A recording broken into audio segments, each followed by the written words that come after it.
Jay Crawford, Adam the Bull, Garrett Bush, Tyvis Powell, Jason Lloyd. Plus, ba-da-da-da-da, you're loving him, Mikey McNuggets. And so many big names, it would take me hours to say all of their names. The ultimate Cleveland sports show starts now. Booyah! Hey, welcome everybody to the ultimate Cleveland sports show. We got G. Bush, we got Mikey McNuggets on the panel, Earl producing today, Anthony and Steven. And oh, you know what? Quick story. We don't want to farts around here too much, guys, because we got to get right to, there's a lot of content. The Cavs win a wild one. The Guardians lose a wild one. The Guardians need to call somebody up. The Browns have the worst.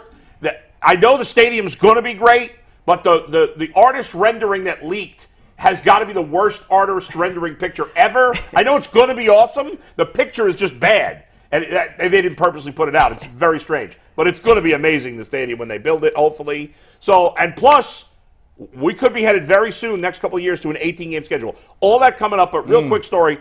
Yes, last night I broke my toe.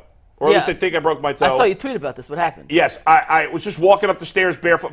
First of all, I think I'm too old now to walk around barefoot. I have to now do the old man thing of get a pair of indoor shoes. Like that I only wear in the house. That's what I got to do because I bang my toes all the time. But this one, this one is really bad. Pause. I smashed it. It hurt all night. And then I wake up this morning. It's all bruised up. I texted my orthopedist, the great Dr. Zanotti from the Center for Orthopedics. I sent him a picture of my toe, unsolicited. Good luck for him. He's like, yeah, it's probably broken. And I said, what do we think about unsolicited toe pics? It wasn't unsolicited. I had texted him. Do you know how terrible his life has to be? Like, people have sore throats and still send them, like, pictures. You're like, listen, I'm an orthopedic surgeon. Stop sending me pictures. Yeah, it can't be done. But anyway, he says it's probably broken. I said, does it make any sense for me to come in? Is it going to matter? He's like, no. No, you can't. He's like, just tape it up. You can't put a cast on a toe. So I taped it up, and it's felt better. But, like, I kind of went like this just a minute ago, where I kind of let my foot drop. And that hurt. That hurt. But as long as I'm all right. Well, I just want to say, we talk about flu games. Jordan. Talk about playing through injuries. Deshaun going 14-14 in the second half against Baltimore. Today. With a broken toe as is us to a great 2 hours of content. Let's go. Let's studio. effing go, baby. We got so much to get to today, guys. So let's get right to it right after we speak to Earl. Earl. What up? What up? A couple things before we get started. It's the beginning of May. And May is Mental Health Awareness Month. So make sure everybody is doing what you got to do to make sure your mental health is in check. Therapy is not a bad thing. It's nothing to be ashamed of. A friend or two that you can lean on is not a bad thing either. Also, it's the first of the month. You know what we do on the first of the month in Cleveland? Pay the bills. We play Bone Thugs and Harmony. It's the first of the month. All right, let's hear it. No, we're not going to play it. I thought you were ready to sing us a bar or two. Those guys, do you remember those guys were in studio with us once, Dustin and I? Yes. I do remember that. That was a wild. How was that interview? It was crazy, but it was funny. It was great. Were all of them coherent? One of the group, was it Bone was Thugs reeking or from Harmony? marijuana. Okay. And this is prior. But they were pretty good. I mean, it was funny. They were awesome. It was 100% positive. It was an amazing. I remember that day. That was a lot of fun. But anyway, all right, let's get right to it, guys. The Cavaliers. Go ahead. We got to do a read. Sorry. Yeah, go ahead. It's winner take all time in the NBA, NHL, and FanDuel is giving you a shot to bring home a big win of your own. Right now, new customers get $150 in bonus bets with any winning $5 bet. That's $150 to bet on, spreads, money lines, player props, and more. Visit FanDuel.com/UCSS and make every playoff shot count. FanDuel, America's #1 sports book. All right, let's jump to it. Last night, that's what it's all about, boys. Yep. NBA playoff games. The first 4 games of the series, let's face it, they were terrible games. The Cavs smoked the Magic in the first 2 games. The Magic smoked the Cavs in the next 2 games. But this game last night, and there was a time early where maybe you thought the Cavs were going to take control of the game. They were up 10. But then the Magic made a run, and it was a battle the entire second half. exciting, back and forth, a million lead changes, a million ties. What's your number one takeaway there, Mikey McNuggets? The number one takeaway. Yeah. And besides, obviously, that they won. Yeah, and not to piggyback off what you said, but you sit through 82 games of the regular season to get to moments like we had last night. Because last night was one of those atmospheres at Rocket Mortgage Fieldhouse, one of those games that we're going to remember for a long, long time. And I know you're going to see some highlights as Earl throws up. We're going to break down some of the plays in a little bit. But you had different people contribute at different times. Yeah. And I think that's what made last night's win so miraculous and so special. The first quarter belonged to Darius Garland, 17 points in the first quarter, 3 of 3 from 3. The second quarter, it was Donovan Mitchell. Now, it wasn't his best quarter. He had 14 points in the fourth quarter alone. But in the second quarter, the Cavs offense struggled. 33 points in the first, 15 in the second. And most of them were in the first, 6 minutes. And a lot of that was the Donovan Mitchell effect. If it wasn't for Donovan in the second quarter, their offense would have been equal to Game 4's third quarter with 10 points. Right. The third quarter was the Max Strus quarter. 3 threes in the quarter. He takes a giant charge from Paolo Banchero. And then the fourth quarter was Evan Mobley with the block and the dunk, which we'll break down in a sec. Different guys contributed at different times. And then Marcus Morris, obviously, coming in without Jarrett Allen in the lineup. Yeah. You got contributions from everybody in this game. It wasn't just one guy start to finish. And the fact that they all came together, they took Orlando's punches and countered with their own. The game got back and forth, out of balance. Cavs led, Magic led, Cavs led, Magic led. And they always had an answer. Yeah. And they didn't have an answer at all in Game 3. And in Game 4, when Orlando threw those same punches, they folded. So to see Cleveland come back in front of the home crowd, make the necessary adjustments to pull out a win like that, is a really, really, really good sign moving in the right direction. You were killing the Cavs after Game 3 and 4, deservedly so. They showed some toughness and some fight yesterday. How you feeling now? Listen, I think the bar is set really low when we just want to say it's toughness. And so you're not buying that they show toughness? Oh, they show some toughness, but you're supposed to show that all the time. All right, fair. That's fair. That's the bare minimum. Okay. I like the fact that they won at home. The game was close. There was a time where it looked like they could have lost that game. Paolo Banchero was playing like the best player on the court. He was cooking. He was the best player last night. And he was the best player last night. Yeah. And I thought, after a while, I looked at it, Donovan Mitchell had a couple plays. He missed a layup, then he got the ball taken from him. That was tough. Paolo Banchero kept hitting big-time shots.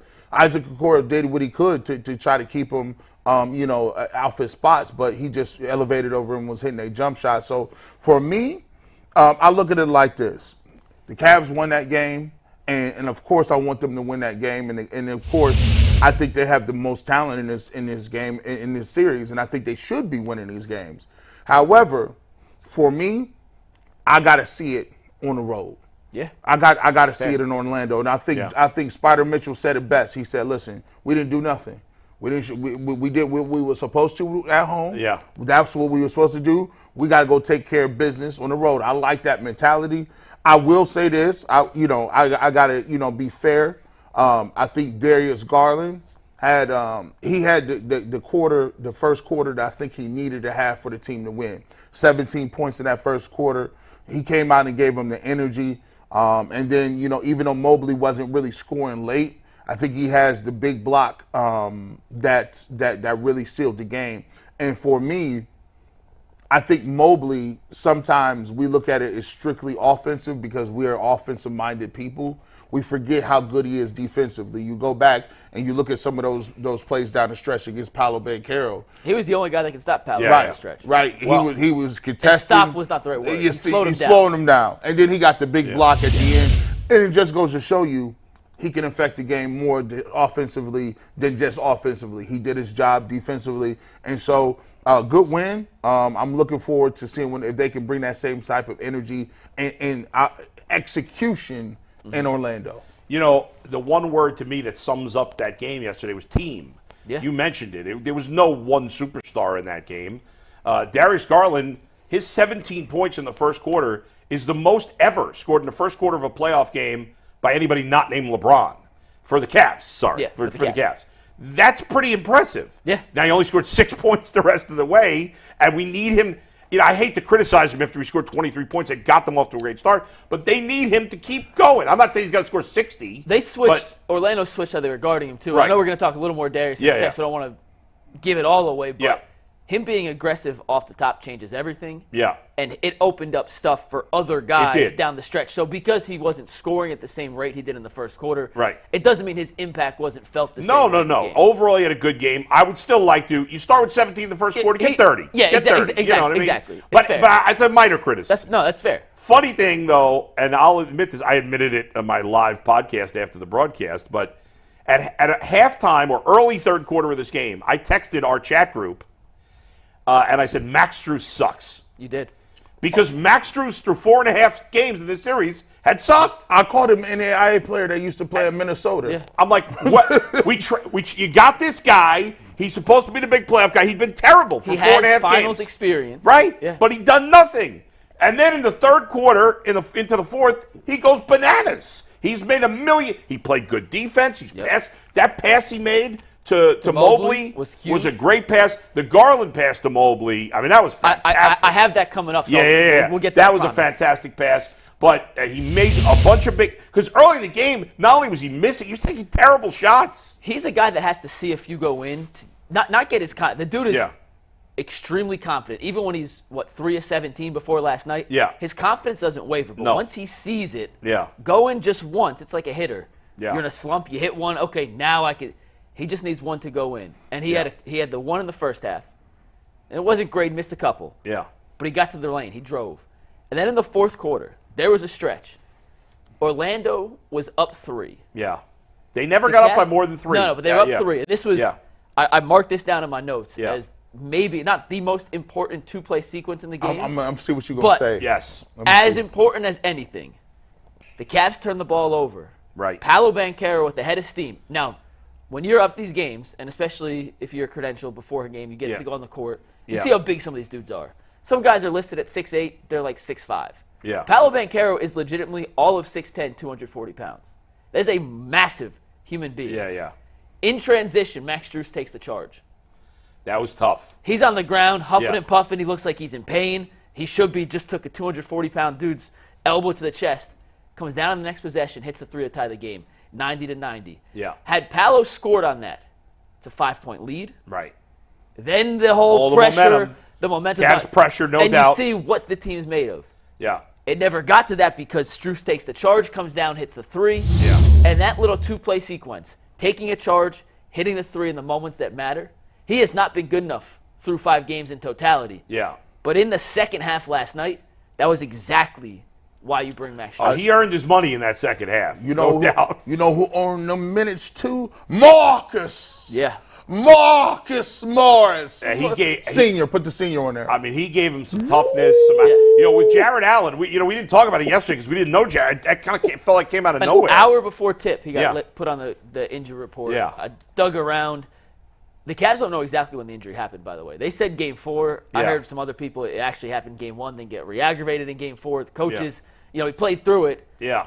Coaches don't always know if it's a bruised rib. Like, it's not getting put on the injury report immediately. You can play through it. Yeah. So when he's out, I don't know how you guys felt going into the game, but there was like an ominous feel before. With no Jarrett Allen, how they going to go? And JB, to his credit, decided to go with a 1 big 4-out lineup instead of just inserting Tristan Thompson to fill Jarrett Allen's proverbial role.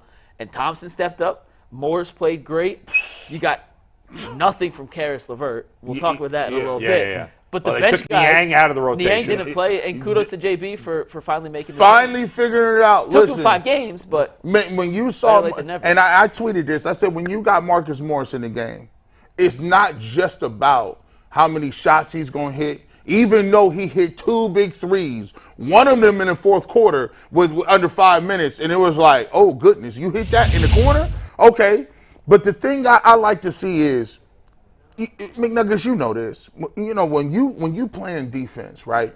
You need guys to bust cutters. You need guys to put forearms on guys. You heard me last night in the postgame show. Yeah. You got to all that cutting stuff, all that free setting picks. He came right in immediately and went right over onto your boy. What's his name with the cornrows? What's his I forget his name. Gary Harris. No. Wendell Carter Jr. Wendell Carter Jr. He come in giving him the wood immediately. Yeah. It's just a little knick-knack stuff. Boom, boom. And Wendell Carter Jr. was playing well. And he was playing well. And you need that physicality in order to get these dudes off you. Be on the offensive. Don't just be taking it. Yeah. And here's what's important, G, real quick. Yeah, go ahead. Marcus Morris and Tristan Thompson, those two in particular, do it every time they're on the court. And bench guys do it more because if you get called for a tic-tac foul, it doesn't matter if they pick up a foul. You take 5, 6, 7 elbows from those guys, it adds up. It hurts. And it makes you think twice before running just an open, shallow cut to create space and create a little movement in the offense. So when they don't want to cut through the lane because it's just being, not invited, but there's no punishment for it, it's that thought. you just go. And when they don't, the offense gets stagnant. It's easier to defend. The game was very physical. The refs were letting it go. I thought the refs were bad last night, personally. And I'm never a complaint about the refs. Bad in what way? Because I thought there was way too much complaining about the refs. I thought it was a pretty one-sided whistle last night. And I never complained about the refs. Here's the thing. Like, they were whining about it on the broadcast. The Magic take the ball to the basket way more than the Cavs do. They're going to get more fouls. There were a few bad calls, but what was funny is when there was a bad call against the Magic, or against, in the Magic's favor, they would show the replay 18 times. Yeah, they never. But when there was a bad call in the Cavs' favor, you don't see any replays. Of Here's the way I think about it. You can't worry about the refs. You got to go win the game. Referees are humans, and since the beginning of the time, referees have always rewarded the more aggressive team. That's true. You may get the whistle in the first half, but guess what? When that fourth quarter comes, they're not calling that. They're going to let you play the game. And when the Cavs get blown out on the road, and people see that, they're the more aggressive, right? Even Wagner is getting more calls. You know why? Because he's aggressive. That's right. And the refs are not cheating to give the Orlando Magic. Trust me, I'm not. I know you're not saying that. I'm just saying. But I want to go back to something you said a few minutes ago. That stretch where Strus took the charge and then he makes the three. I felt like watching that fourth quarter as they went back and forth. Really, the whole second half kind of went back and forth. I never had a good feel for which team was going to win. Like, I kept changing my mind back and forth. But every time the Magic took the lead, especially when they were up by 3 in that case, I was like, don't let this get to 2 scores. No. I was nervous about it because if it went to 5 or 6, I was like, this could unravel. And maybe it wouldn't have. Thankfully, we'll never know. But every time the Magic got the lead, the Cavs scored. Yeah. Every time. And they never let it get past 3. No, and it was right. Even if they didn't score the first time, they got it right back and scored the second time. And they would get a never stop. let it get past 3. And that's the resiliency we've been hoping to see. Yeah. And I just go back, and this is why Game 4 to me was so frustrating, was they come out, they play a good first half, right? Play a good first half. You're up 9 points at the end of the first. And Orlando threw one punch, and then you just kind of crippled. Right. And in Game 4, in the second half, when they scored 10 points in the third quarter, they were unable to generate any type of open look to stop the run. Yeah. And when you're in an offensive drought, 3, 4, 5 minutes, it's tough to play defense and lock in defensively. Sure. Possession in, possession out, possession in, possession. We're not scoring. But last night, and kudos to the guys on the court, and also kudos to the guys on the bench when they appropriately called timeouts and set up some good looks to get, the Cavs were able to negate any prolonged scoring droughts. Yeah. And when you're scoring, you play better defense. It's human nature. Like you're playing right, pickup. because you're excited. Engaged. You have more energy. So yeah. It all worked together cohesively last night in a way that produced a result that I would argue, and you guys know I'm not the longest native Cleveland guy. Is that You might be the shortest native Cleveland I am guy. the shortest. Yeah. Is that the best non-LeBron playoff win in 2 decades? And we're going to talk about this for a second, and in just a couple minutes we're going to get into how we feel about Darius Garland. Like, is he back? We're going to get into that in a minute. But I want to talk about that because I thought about the block. You mentioned the block, or one of you guys mentioned the block briefly. Like, that's obviously the most LeBron's block is the block of all time. Yeah. But this is the second most memorable Cavs block that I can think of. Yeah. I don't know. Maybe, G, you could think of another one. Blocks don't often stand out forever. Yeah. But let me tell you something.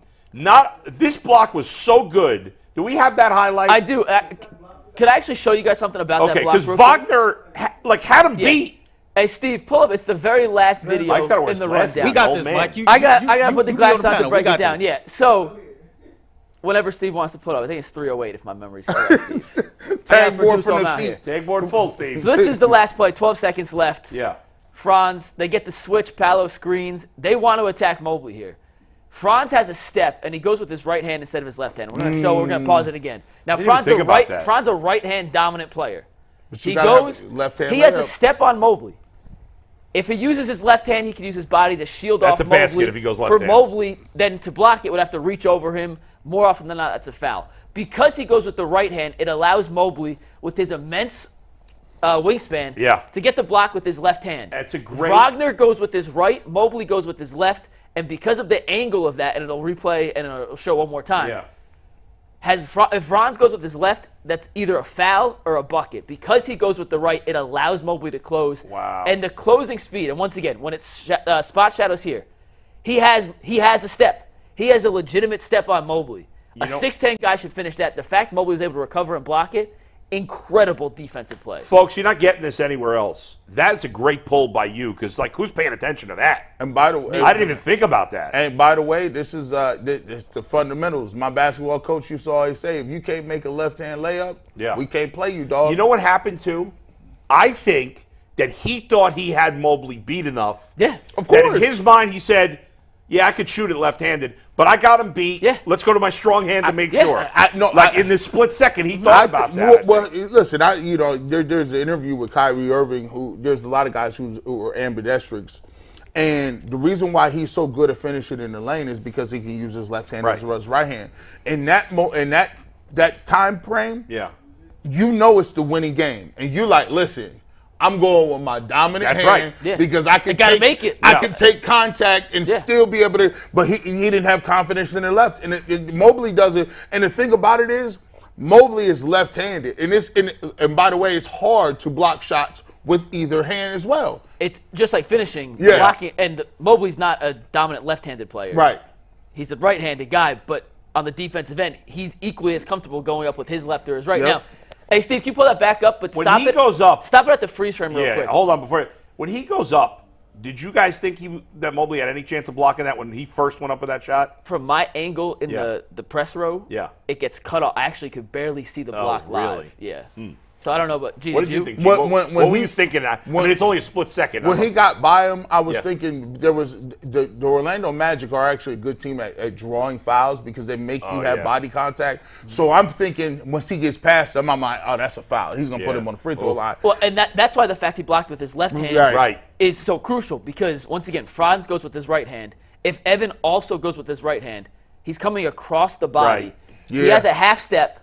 And I know you can't. I didn't freeze frame. He's dead right there. He's dead. This should be a bucket. When we talk about creating good looks, in an end-of-game situation, to get a player with Franz's skill set, with a step and no defender in front of him towards the cup, that's what you hope for from Orlando's standpoint. And Mobley kind of looks flat-footed there. Like he obviously it's a wasn't. freeze frame, but no, I'm saying he wasn't. But it kind of looks that way. So and the fact he uses his left hand to block it, he goes around Franz, and Steve, you can play it from here. But he goes around Franz to block it without making any contact with the body.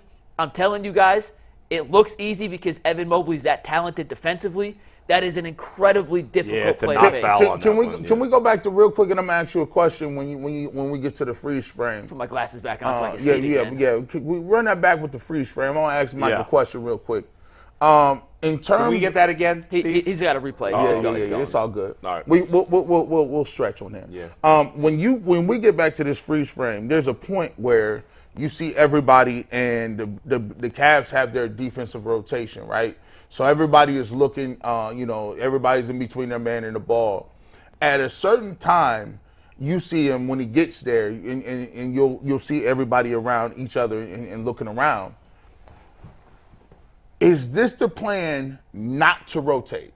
Because if can't leave Banchero open on the baseline. Right. If everybody stayed home, it was almost like they're like, listen, if he beats him, it's okay, but we don't want to give up a three on a swing pass cross court or a kick out. So you're up 2. It's 102-100. Right. And you know what? If the man comes off Banchero, who's guarding Banchero? It's Marcus Morris. He can't come off Banchero there, right? I think that's Wendell Carter Jr. Yes. Because Banchero's set the screen up top. That's Wendell Carter Jr. Oh, you're right. My bad. Either way, if you help, and we'll show this on the Darius Garland dump off to Evan Mobley which is how they got their 100th That point. was unbelievable. And we'll show that play when we talk about Darius in one sec. It leads to an easy dump off.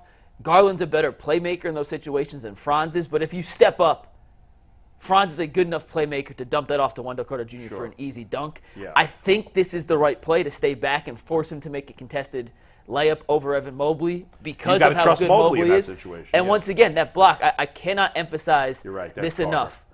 To use his left hand, and Franz should use his left hand. Point blank period, Franz should use his left hand here. You're an NBA player, use your left hand. You're probably either getting the foul call or making that layup. He goes with the wrong hand, but because of that, it opens the door for Evan to make an incredible athletic, instinctual play. Yeah. And that's how the Cavs end up winning the game. Let me ask you this. Did the Magic make a mistake there? Because Mobley was defending Banchero. Yes. So, and you had Morris defending Wendell Carter Jr. Shouldn't the Magic have used Carter to set the pick? A, because then you have a better baseline option in Banchero, but then Mobley's there. But maybe and get Mobley out of the paint. Like because it was Strus defending Wagner to start. Wagner. Yeah. Strus is not making that block, and even if they switched with Morris is not making that block either. But what they were doing, they was doing some old school stuff. Like usually you would just switch. I saw the Cavs hedging and getting back too. Because when Ben Carroll, sometimes they would set the pick to try to get Mobley off of him. Yeah. Strus would hedge and then Mobley would get over and come back. But still, if Carter, then he's either being defended by Morris or Strus, one way or the other. I think at the end of the day, you put your two best offensive players in the action and then react to how Cleveland decides to defend it. Because if they don't switch, then you have Franz coming off a screen and then Max Strus fighting over a screen trying to trail him. If they hedged, you could switch it back and hit Banchero, who then goes one-on-one on the weak side. Yeah, I see your point. Yeah. But I think in that sense, you got to do what you do best. You don't know for sure they're going to switch. You don't know how they're going to guard this situation. Yeah, I mean, had they not switched, it's an easy layup for Wagner. Or they're attacking off help, Right, because Strus was good. Yeah. And they immediately switched. They didn't really contest it. They went to the immediate switch. So that was impressive. Last word. You got something funny before we go to Darius Garland? I think the chat's making them laugh. Chat gonna say G. Bush got a Carl Kanai outfit on. A what? Hey, before we move on. Wait, hold on. What is a Carl Kanai outfit? No, G. What up? Let me give you some code. Because I rock other teams' hats too. You got to wear it backwards when you're a man in your situation.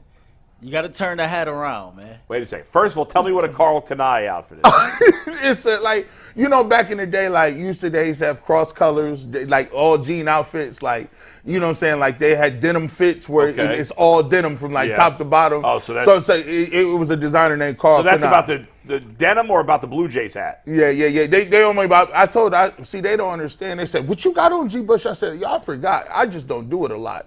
Yeah. Black people is allowed to wear it. Is this a statement for Drake? Are you choosing Drake over Kendrick here? Listen, this might be a RIP joint right here for Drake. But here's the thing. Yeah. Black people wear hats to go with their outfits. That is acceptable. I've seen that in law. We don't think about it like. I don't think that's the problem. The Yankees, they have. See, I think the Yankees should be off limits. The Yankee is a staple, boy. It's a staple. The Yankee is a staple. No, that's not the problem, though, G. What's the problem? You got the hat on forward, man. At least turn the hat around for the duration of the show. Rock the hat backwards. I don't think G doesn't wear hats backwards. Yeah, I could do that. I mean, I'm confused. Yeah. I'm like, listen, we get that off. Like, look, I might turn around a little backwards. I might get that off. But here's the thing. By the way, if I do turn my hat backwards, it makes every black person look 5 to 10 years younger. You get pulled over immediately. They're like, oh, hell no, this guy's 36. That's true. You're right. You can look a little younger, right? But black guys all look younger anyway. Right. Because white people age worse, generally. Like white people look older, are more likely to look old. Like a 60-year-old black guy and a 60-year-old white guy. Yeah. Most cases, the white guys are going to look older. Well, it's crazy because you're younger than G and Earl. But, you look at it, and it's. I wish I was. And by the way, that'd be crazy. I look younger than my age. Don't give me crap. I do not look 52. Don't let McNuggets slide that one in there. there Don't on F you. yourself, McNuggets. Just because you look like you're 13 years old. Go ahead, Earl. Sneak this. Damn. All right, man. The Cleveland Guardians return home this weekend to Catching take fire on the LA Angels. And if you want to get tickets, man, all you got to do is download the Game Time app. What you can do is save up to 60% off by buying last minute for sports, concerts, comedy, theater, etc. So download the app, create an account, use code LOCKEDONNFL for $20 off your first purchase. That's Game Time. Download the Game Time app. Mike, I want to set you up for this one here. Earl, real quick before you do it, because I got something on the Game Time app. Yeah. Sure. So I was talking with somebody this weekend. I was away for the weekend. There you go, Earl. I can't remember who told me this, but they were telling me, they said to me, do you know about the Game Time app? I said, of course I know about the Game Time app. We talk about it on the show all the time. He goes, because we were talking about going to a Billy Joel concert. That was it. He goes, I got Bruce Springsteen tickets on the Game Time app. I bought them 6 hours before the concert, I think it was less than 24 hours before the concert. Mm-hmm. And I said, he's like, you're not going to believe how cheap they are. Because Bruce Springsteen tickets cost a fortune. I said, what'd you get them for, like $100, $150? He said, I got them for $55 on the Game Time app the day of the concert. How's that possible? It works, man. It's good. For whatever reason, they have some algorithm. The prices go down. The closer, they're afraid they're going to have to eat the ticket. So they just, So anyway, I just wanted to share that because they're a sponsor of ours. We want to give them some love. They did a good job. All right, Earl, go ahead. Go ahead. Yeah, go ahead. Send it to Mike. All right, so me and you was in JB's pregame press conference, and he challenged Darius Garland to be more aggressive and shoot the ball. You kind of bounced on me before Darius Garland took the podium. I had to get home to do the postgame show. It was taking forever. A great show, by the way. But Darius said that, he came into this game trying to assert himself, be aggressive with the shoot-first mentality. And the reporter asked him, what's your plan going into Game 6? And he says it's to continue to keep this shoot-first mentality. We seen how aggressive he was. We seen how he asserted himself early. 17 points in the first quarter, 3-point shots made. Mike, is Darius Garland back? I mean, it's one game, and it was really one quarter, but it's a step in the right direction. We got a couple of plays I want to break down for you in a sec. After the game, we asked Donovan Mitchell, hey, how much does that help create offense for everyone else when Darius is that aggressive? And he talked about how Orlando has to change their coverage. They can't guard him one-on-one. And the follow-up question to that was, so what's your message to Darius in Game 2? And he goes, shoot, shoot, shoot, and keep on shooting. He only took 16 shots. I want to take 20 shots. Yes. No, it was not Jason Lloyd. I forget who asked the question. But when Darius is aggressive, it forces, just like when Evan Mobley in Game 1, when he's made the threes in the first quarter, and it forced Orlando to stop leaving him wide open, it unclogs the paint. When Darius is aggressive, it forces Orlando to make decisions they had yet to make in this series. And Earl, do you want to do the film now? Do you want to just do these three plays real quick? Steve, I think 305 is the first one. Darius came out in the first quarter looking to score. Shout out to him. We're talking like right off the bat, 2 minutes into the game. Transition, 1-on-3, I don't give a crap. And one. Right through the defense, splits it. Later in the first quarter, I'm talking 2 minutes later, this might be his best play of the entire series. Gary Harris, ISO, boom, right past him, forces Orlando into a timeout. You can see the aggression. It's going to play through real quick. Darius knew, and he understands his teammates need him to score for this team to be at their best. And on both these plays, the early emotion from Darius was a good sign that, hey, he's in the right mindset, keep attacking. Now, when Darius attacks, Steve, we get to the next play, it opens up other things that JB and the offense can do. The next play we'll see here, Steve, 306, was this is different, but this is all within the same thing. Don't worry. You want 305? No, this is fine. This is fine. Watch Wendell Carter Jr. on this play. This is the third quarter. He decides not to. I'm just going to loop around. I got to explain it from the get-go. This is the game-winning bucket. Wendell Carter Jr. forced to step up. This pass was awesome. In games 3 and 4, and really games 1 and 2, when it loops again, the Magic weren't making Darius make decisions. They were saying, take your shot. Like we were begging you to try and score over us. He does that, and then push comes to shove. Look at Wendell Carter have to contest a shot, which leaves Evan Mobley open for the dump-off.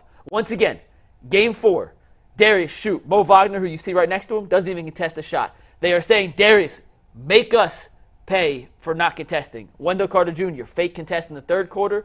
In the fourth quarter, after Darius beats them time in, time out again, is forced to contest, and that leads to the Evan Mobley dump-off. Right. So Darius being aggressive makes Orlando make all these different decisions and gets openings for other guys. And that was a tough pass because he had to. It was a great pass. Yeah. That's hook it around two pass. players. But that's the all-star Darius Garland that we saw time in and time out in 2021. and for most of the season last year that had been absent for 2023, 2024. This is the DG the Cavs need. But I don't know about you, G. I'm not ready to say he's back yet. No, it was that one game. I agree One with game. you. Step in the right direction, and he did a lot of that. Pass was great. He kind of disappeared after the first quarter for some of the game, and we need him to be more consistent. I hate to be critical because he was so great in the first quarter, and that pass was one of the biggest plays of the game. When he's back, he's got to be more consistent throughout the totally game. Fair. One of the biggest jobs as a point guard, and this is a skill set, is understanding the moment, understanding what your team needs, understanding, all right, I need to push the pace here. Or, okay, I need to get Evan Mobley to rock. Or, I need to be aggressive here. I need to pull up. These guys are sagging off the pick and roll. Yeah. For me, I think the Cavs play too slow a lot. They're not a running team, but you can run off a secondary break. You can run and just push the pace and make Orlando get back. I think at a lot of times you could put them in a situation in that first clip where he comes off and Gary Harris is on him and he's just like, man, Gary Harris, listen, there's nobody under the rim. I'm going to go to work. You know what I mean? You said in flat foot, Gary Harris is an okay defender, but you ain't got nothing to this. I'm going to just break you down, get to my spot, and let's lay the ball up. So for me, I think the Cavs can play a lot more I wouldn't say fast break, but with more pace. More pace, right? And I think sometimes Donovan Mitchell is not 100% because there's times where, in the game you will see him explode to the rim. That's a dunk. Yeah, he's not 100%. His step back isn't it. He's not snapping the step back off like he used to. You can tell he's a little hurt. So now Darius has to pick that pace up and get some of these easy points in transition so that you can make the defense collapse and get those plays where you can kick and dish and do things. And we talked about the Cavs' lack of three-point attempts in Game 4. They took 17 threes in Game 4. I called it unacceptable. They took 39 last night. What creates open threes is Darius and Donovan, and to a lesser extent Karras and Max, driving, forcing the defense to collapse, and kicking out. And when Darius is aggressive, that's just another weapon in the Cavs' offensive tool set to create open three-point looks. They have to make them. They still didn't shoot a great percentage from three last night, but unlike in Games 3 and 4, and really in Games 1 and 2 as well, the Cavs and Darius Garland in particular were aggressive enough to get into the paint, force Orlando to make a decision. Right. When they didn't, he took floaters. He made multiple floaters yesterday. When's the last time we've seen Darius Garland make a couple floaters? Yeah. And when that part of his game is working, it unlocks the rest of Darius's offensive arsenal too. He was definitely playing with a confidence and an aggressiveness yesterday that we have not seen much this year. Yeah. So that was a major positive. When will we know officially if Darius Garland is back? When Earl puts him in a parlay. So, Earl, I put it to you. On Friday, will Darius Garland be back in your parlay? So, fun fact, I actually trailed Tyvus parlay yesterday. I had him in my parlay. Oh, so you had him in? There. By the way, when you said fun fact just now, for a second, I thought you did not say fun. I thought you said F you something else. For a moment in my head, I was like, wow, Earl doesn't curse on the air. Not on the air. Did Tyvus's hit? No, we missed the Cavs didn't cover. But when we got there, after me and Mike got done with the pre-game press conference and everything, we typically go out there and watch the players warm up, and we try to pay attention to the coaches who's around them. Yeah. And a friend of mine, Spencer German from 92.3 The Fan, he was standing right there next to me, and I said, I don't know what it is. I have no rhyme or reason behind it, but I felt like Darius Garland was going to have a good game. And I remember one of the assistant coaches grabbing him while he was getting ready to warm up. He said, all right, now, I got you. Yeah. Tonight's the night. And he just seemed like he exuded confidence and energy, from warm-ups throughout the game. So I'm glad he had a good game. It was good for his confidence. Yeah. One last thing on Darius, and then I know we'll talk about Marcus Morris and some of the other unsung heroes. He has 17 points in the first quarter, explodes. Orlando changes everything in the way they're guarding him. In the fourth quarter, they had Jonathan Isaac on Darius Garland. I think part of the reason his scoring and shot attempts, he only had 6 shot attempts in the second half, was due to how Orlando was guarding him with Jonathan Isaac, who's 6'10", and a freak athlete. Yeah. And I'm not quite sure there's a bigger sign of respect Orlando could have given Darius for how he played last night than putting arguably the best Swiss knife Army defender in the entire league on him in crunch time. They were putting Jalen Suggs on Donovan. They were putting Darius in on Jonathan Isaac. And we saw a couple times, we're going to break this down more on the Ultimate Cavs show tonight, how because Donovan's hurt, they've actually switched roles in out-of-timeout situations where Donovan's more of the point guard. Right. And they used Darius in two distinct ways last night as the off-ball guard. Yeah. That led to great looks for the Cavs. So make sure you tune in tonight for the Cavs show for 5 o'clock on that. 5 o'clock. So really quickly, here's a problem, but not a problem, right? I mean, you still have, how did the offense look when you had one guy in, one big in, 4 guys out? I got the number. All right. Earl, we're going to talk Marcus Morris, and I'm going to save that number for Marcus All Morris. right, save that number. Just a couple of quick things. I was going to say something to what you were saying, and I got sidetracked. Darius is a 2, Donovan is a 1. It is interesting that they went from Darius, do whatever you want, we're not really going to defend you, to we're putting our best defender on you down the stretch. So that does say something. Couple other quickies here. We've been talking about it 1 week from today. No, 1 week from tomorrow. 1 week from today is my birthday. Yes, right. 1 week from tomorrow is the show's birthday. Second anniversary, second birthday, if you will, Mike, of the Ultimate Cleveland Sports Show. We've been talking about getting to 40,000 subscribers by next Thursday. Anthony just gave me the latest update. We have 39,923 subscribers. So we are 77 subscribers away from 40,000. I believe less than 2% of YouTube channels have 40,000 subscribers. Maybe less than 1%. Definitely less than 2%. Help us get to 40,000. The goal is next week, but let's beat it. Let's get there today before the end of the show if we can. We need 77 people. So if you have a friend, your wife, your girlfriend, your whatever, your dog, sign them up, subscribe. Well, maybe not your dog. They can't really do anything. They don't, Right. All paws on deck. We doing all paws on deck. All right, that's it. We want that 77. Help us get to 40,000 before the end of the show today. So there you go. There was one other quick thing I wanted to say. Earl, give us your poll. You got a poll, right? Yeah, we took a poll on if DG is back. We got 185 votes in 6 minutes. The results was yes, no, or it's just one game. Pearl, you got to chill. 59% said that I got to chill. Okay. It's just That's one right. game. Hey, you know what, That's though? right. 24 hours ago, you would have had like 99% saying no. I remembered the one other thing that I wanted to mention real quick before we get to our next Cavs topic is I'm going to – so it sparked a memory because Earl mentioned his Spencer German from the Fan. I was texting with Dustin and Nick Wilson yesterday for a little bit, and now I'm going to bring this to the air. Everybody out – so Nick Wilson is one of those obnoxious people that does not have an iPhone. And I don't like texting people that don't have an iPhone. We harassed – I know it sounds obnoxious, but I don't care. We harassed our executive producer, Steve Becker, who was the only person in our crew. Well, Mike Polk doesn't have an iPhone either, but Mike's not on the show regularly anymore. So Steve was the only person left that's regularly part of the show that did not have an iPhone, and we harassed him, left him out of chat groups until he committed to an iPhone. It's true. And, Nick and I don't text all that often. We text a little bit. We're friends.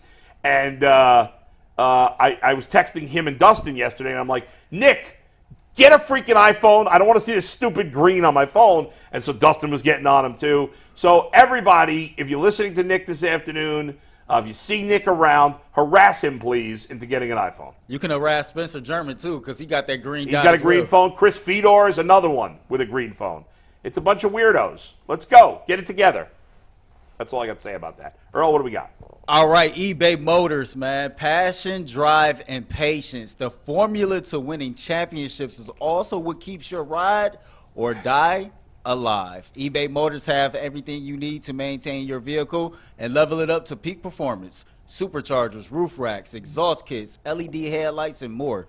Whether you're into speed, power, or style, eBay Motors has you covered. With over 122 million parts for your number one ride or die, you'll always find exactly what you're looking for. And with eBay Guaranteed Fit, your part is guaranteed to fit your ride every time, or you get your money back. Because with eBay Motors, you're burning rubber, not cash. With all the parts you need at the prices you want, it's easy to make your car the MVP and bring home huge wins. Keep your ride or die alive at ebaymotors.com. Eligible items only. Exclusions apply. eBay guarantee fit only available to U.S. customers. Guys, we talk often about the others, right? The others play better at home. We've seen this. We saw this through the first 4 games of the series. In Game 5, the Cavs needed some other guys to step up. Donovan Mitchell was struggling at times in this game, right? And we saw it. And we saw it big time. From Evan Mobley's 2 late baskets to the big block. From Max Strus, who had done nothing for 4.5 games, playing great on both ends of the floor. Marcus Morris, who hadn't been playing at all. Huge minutes, big threes, tough defense. And even Tristan Thompson, who we know when Jarrett Allen comes back. I think Morris is probably still in the rotation, but probably Tristan won't be. But Tristan, he's not scoring, but some tough defense, some good rebounding. What do we think of what the others did last night? LeVert, not so much. But. They gonna need Karis LeVert. Yeah. And here's the way I look at it. Look, it's great. It's the Orlando Magic, but we all believe that they should beat the Orlando Magic. To a lot of people, this series should not be as close as it is. They have not had good viewings on the road. They won the game yesterday, but for me, as a team that we talked about these guys being, we forget the Cavs are the 4 seed, right? It could have been the 2 seed going into. Into the into the playoffs. Yep. And you look at the way these other teams are playing. The New York Knicks are playing lights out. Until they choked at the end of the game last night. They had been playing lights out. They've been playing lights out. Milwaukee and the Pacers have been a competitive series. You see what the Heat and the Celtics are doing. So for the Cavs, they got to ratchet it up because I expected them to do this. We supposed to be having conversations about what they're doing against the Celtics because that's what's coming up. So I want to see and to do that, you need others. I think Marcus Morris is a guy who deserves more minutes. I think he should get more minutes. I think, you're going to have to find a couple other guys to do it. And I think you need Karis LeVert to step up. 12 points from Marcus Morris. Hopefully Max Strus, I believe he has 16. Hopefully he continues to play. And if he's not going to shoot the ball well, he's going to have to continue to do things. He has to play defense, rebound, do some of the small things to keep himself on the court. But to win series, your others somebody else has to step up, one other guy, and your top 2 guys have to be lights out. Darius Garland is back more, but I need to see him 20+ moving forward. I need to see Donovan Mitchell. Donovan Mitchell was hobbled, but he gave me the 28, right? So I need to consistently see that too. So the others going to have to step up. I think that you're going to have these guys do something, and hopefully they continue to do something, Nuggets. Mike, let's talk about this. The Cavs played 9 guys yesterday, including Sam Merrill, who played 6 minutes. Mm-hmm. But those, even though it was only 6 minutes, there was no blowout, so it was legitimate minutes, it was right? real minutes. They gave him a shot. Let's say that Jarrett Allen's back for Game 6. We don't know that he will be, but if he is, we know that the 5 starters who played this past game, Mobley, Okoro, Garland, Mitchell, Strus, and Jarrett Allen, that's 6, and Karis LeVert 7. We know those 7 guys are going to play. Morris is 8. Is Morris definitely in the rotation? I think he is. Obviously, G said he's 8. George Niang didn't get off the bench. Niang is done. So I have a hard time believing. Done, right? I have a hard time believing. Next series, different story. Yeah. But at least for this series, I have a hard time believing after what we saw from Marcus Morris last night. Right. You could go back to George Niang. No, you got to play him. And then Sam Merrill's probably still the 9th guy. Probably no Tristan with Jarrett back. Correct. Right? Correct. That makes sense. Yeah. And Sam will get, he missed his 2 shots, but he'll get his 6 minutes. I know that some people want him to play more. I think I think JB's actually handled the Marcus Morris, George Niang situation not great. I think we all could have seen the writing on the wall that he gave George a chance to make shots. When George isn't making shots, he doesn't bring the same physicality, defense, and rebounding that Marcus does. I think I would have rather seen that swap happen a game or 2 ago. Better late than never, though. Better late than never, yeah. With Sam, and I was telling Earl this yesterday, if he makes shots, which he has, he'll play a little more. He has a place on the floor. Yeah. If he's not making shots, Orlando is isolating him out almost every single possession. And that trade-off just isn't worth it if he's not making shots. And when Donovan, and last night Darius in the first quarter was, after that not as much, but when Donovan's not warping the defense into him to create open looks for Sam, he's just not as effective offensively. One thing on Marcus Morris, though, he was exactly what they needed last night. Now, he might have a game in Game 6, Game 7, if it goes that far in the next series, where he shoots you out of a game. This guy has irrational confidence to the max. And you kind of need that in a bench player in a playoff series because he's capable of stepping up when the lights are brightest in the biggest game of the season and providing what he did last night. When him and Evan Mobley, so Morris and Mobley, shared the court together last night. They played 17 minutes together. Morris played about 26 minutes. 17 of those minutes came with Evan Mobley on the court. They had a 129 offensive rating in those 17 minutes, which is extremely high. Yeah, that would have been higher than any team's offensive rating this season. Now, a small sample size, 17 minutes. Right. But it goes back to the bigger picture question because Marcus Morris does provide spacing. He's a big, but he does provide which Mobley and Allen does not. Mobley and Allen don't together. Is this team better suited off 1 big and 4 shooters? And that means either Mobley or Allen isn't on the court. And I'm not saying they're going to go to it in Game 6. I'm just saying big picture-wise. And once again, 1 game, 17 minutes. That's a very small sample size to base any big conclusions off of. But we saw the Cavs attempt more threes last night. They had their best offensive performance of the entire series last night. Maybe their best offensive performance into playoffs now, going back to the last year's series. No, I don't think maybe. Well, they did score 107 in Game 2 last year, but I don't particularly remember the details of that game. But Mike, the bigger picture question is, when you have that 4 who can shoot, are the Cavs best suited offensively? It's tricky because Jarrett Allen's been arguably their best player in the series. You know what's so and it's real quick, sorry, G. Go ahead. It's not an indictment on Jarrett Allen whatsoever. No, I just want to make sure he may not even be able to play, and then it doesn't matter. I'm just asking the big picture. It's not an indictment on Allen. Go ahead, G. It just seems like I used to say this about who was a kid that left-handed who went crazy with LeBron's mom? Delonte West. Delonte West used to do this. Crazy with LeBron's mom. That was wild. How is he still living, honestly? Well, he's having some mental tough. Yeah, he's gone through issues. some mental stuff. He's not in a good place. But, Delonte West was a guy when you was to play, you could give Delonte West 40 minutes and he would have 14 points, 5, 6 rebounds, 4 assists. Or you could play him 20 minutes and he going to have 14 points, couple of rebounds, same numbers. Yeah. It didn't matter if you started him or not. And for me, when I look at Evan Mobley's numbers, Mobley's and Allen's numbers seem to be about what they is, generally speaking, regardless. They're going to give you 14. He's pretty consistent. 14, 8, 9. So, if you can stagger them where one of them is on the court and one of them is off the court, I don't think their production will go down very much. Yeah. And let's face it, you could play them both, you could play them some together, a few minutes here and there. Right. They do. JB and still get them close to, you could play Jarrett for 26 minutes and Mobley for 27, and in theory, that's only 9 minutes together on the court out of 48. They do a better job staggering the 2 bigs minutes than I think. Actually, 5 minutes together. JB does a better job staggering than I think when you look at in a snapshot it actually looks. And last night, they played 17 minutes together. Evan Mobley played 40 minutes, which means 23 of his minutes came without Marcus Morris on the court. So it's just a big picture philosophy more than an actual pair. Yeah. And then the next, once again, we talk about Orlando, but I'm looking towards next series.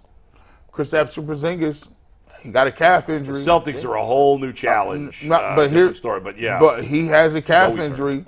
So now that changes the way you look at it. It's like, okay, can you? My thing is he going to start? He's going to play Strus because I don't think he's willing to play Isaac Okoro because they don't know what he's going to get. You need the shooting. You need the shooting. Yeah. So my thing is it going to come down to Okoro or Morris? Well, but Boston can score, and you need to. But let's not get into that now. Let's leave it there. Final word on this. Final word on this. The Cavs. How does this series end, Mike? Cavs in 7. G. You had said Cavs in 6 yesterday, by the way. I did. This series has been so close. Yeah, it's going to take 7. Cavs in 7. Yeah, Earl. Cavs in 6. I got Cavs in 7 as well. Earl. By the way, about 11:35, 11:40, we're going to talk about the Guardians. What happened last night? And Kyle. I'm sorry. 12:35, 12:40. What happened with the Guardians last night and why Kyle Manzardo needs to be called up today. But we're going to switch gears and talk about the Browns, potential new stadium, and a few other Browns things. Earl, set us up. What do you got? All right, it's winner take all time in the NBA and NHL, and FanDuel is giving you a shot to bring home a big win of your own. So right now, new customers are getting $150 in bonus bets, and that's with any winning $5 bet. That's $150 to bet on spreads, money lines, player props, and more. Visit FanDuel.com/UCSS and make every playoff shot count. FanDuel, America's #1 sports book. Bull. Did you see the blueprints for the new renderings of the Dome Stadium? Yeah. How about it? How about it? You mean the picture? Yes. So, Yeah. the picture, I'm not. We're going to call it pity party poll. This is so funny because I can't even really tell where the I'm not blaming the Browns. They did not mean to let this picture get out. No. And it looks like you could tell just big picture wise. It's like, ooh, it looks new and there's nice trees and it's all these lights and this is freaking Brook Park. So this is going to be sweet. Well, you explain but how you can't even really see it. Explain how it came out real quick in case people don't understand the backstory. Well, Anthony Lima. Lima tweeted it Lima first. leaked it out there, and then they confirmed. Eventually, it was confirmed that it was Northeast real. Ohio Good job by Transit Lima. blog, the Northeast Ohio Transit blog then confirmed this was a real rendering presented at the meeting, just like we talked about yesterday. Yeah. I was texting with Lima yesterday also. This came out. It's a north-facing look. You can see downtown Cleveland in the back. It's just after all the again, it's going to be beautiful. But after all the Bears renderings, where we saw all these angles of the stadiums, and it's like at night. I can't even see what's going on. It is kind of dark, and I did want to see the stadium a little bit more. Yeah, the Browns got to leak. They got to let out some other pictures because I want to see more. This is definitely one rendering of about 16 they showed. Exactly, in the I want to see the others that look better. And only one came out. But we talked about what this new Brook Park facility could be, and not facility, but infrastructure could be. If that's what it ends up looking like, that looks like a lot of fun. That's like a lot of fun. Listen, we don't know about the economic impact for the city, but I can't lie. I mean, it feels exciting to think the Browns could get this whole Browns town, Browns world, like 10 minutes from here. It's so wild to me. Yeah. Look, there's when you talk about politicians and different things, sometimes like you gotta be forward thinking, man. Like, I remember, when growing up, I'm from Canton, right? And we talk about a lot of these cities that's this old steel Rust Belt areas, and they're not doing anything to move their cities forward. I mean, you don't have any commerce. You don't have any, go to Indianapolis. Everything is, you can move through Indianapolis all on, you don't even got to go outside in the winter because you got all these eye arches and ways where you can go. We talk about public transportation, right? Do you have any railways or do you have any subways, or can you get people, a large group of people? Hey, do you even have the infrastructure to have hotels, right? So a lot of times this is going to cost a lot of money to move stuff forward, but a lot of times we don't want to spend the money to draw the big ticket items. So for me, this would be great if this was downtown. This would be beautiful if in a perfect world. In a perfect world, yes. But they don't want to move that way. They're not going to get rid of the airport. They're not going to do some of those things. Well, I'm sure they'd love to get rid of the airport. I don't think it's that Mayor Bibb doesn't want to get rid of the airport. I think it's a pretty complicated issue. And to be fair, the city. Think about where Cleveland is now compared to where it was 15 years ago. I mean, it's way better. But they're losing people though. They all are they? Cleveland is not. Cleveland used to be a top 25 market, right? Yeah, no doubt. But like the flats are much nicer and things are much nicer. And Justin Bibb, to be fair to him, he just became mayor like a year ago. Yeah, he can't do everything overnight. But I mean, public transportation's an issue. There's no doubt about it. A perfect world. I think everybody's going to be excited. Whether this, and the reality is it probably is only going to end up there or nowhere. Take it against Steve. Let's see the rendering. This is why I love renderings. When I was at A&M, there was a similar renderings are exciting. There was a similar situation where they were trying to build new facilities. You get the renderings. You see this is awesome, right? Yeah. Now what the counterpunch would be is if someone went on ChatGPT and put a dome on the Lakefront Stadium. And then you tweet out that rendering, and then you get the rendering but battles. You can't just put a dome on it. I know, but I'm saying renderings are awesome because you can make it look as there's no. That's right. There's no price tag on a rendering. Budget. Yeah. You can make it as exuberant. Excuse me. Like all the buildings back there. I'm like, what is that? $50 billion thing that's never going to happen. You got both words wrong, by the way. I'm not. I break down cash sum. I'm not a speaker. The point is renderings. It could be a $30 billion project in a rendering, or you have a $2 billion budget, which obviously you could do a lot with $2 billion. I love the back and forth, and the next rendering that comes out is going to be even more epic than the first one. Right. And hopefully it'll be better lit as well. Yeah. And then the next rendering will come out. And it's just all part of the picture. It gets you excited. There's no way to not get excited when you see something like exactly. that. And Earl, when I sent it to Earl goes, damn, think about Friday nights in the summer at a place like that. Yeah. And there's just so many opportunities for different things if this is what the outcome inevitably is. Yeah. Especially because that area right now is just nothing. If you say money was no issue, right? Would you rather have it the same situation there or downtown? Downtown. But money is an issue. Is it? Yeah. Yeah. Like yes. And do they have the you can't put it in the same spot. You'd have to do it somewhere else. There was, like somewhere else downtown. Like, would it be all these dead buildings that are next to us here? Like, you got our building, and then you got the FBI building, and then there's just a bunch of it's just nothing. I think the thing is you be greedy, right? Yeah. You think like you see that rendering, and you're like, wow, that's so nice, right? And then you say, okay, well, what if that was downtown? Yeah. You always go to that because I will say this. There is something to be said with your stadium on Lake Erie. Yeah, it's just absolutely. It just that was part of the different. excitement of the Bears Stadium. Right, You saw it right on the lake. Right on the lake, man. Yeah. It's just, and I understand there's some things that you can't really get into. Yeah. That you can't force in terms of the political nature of the business, but.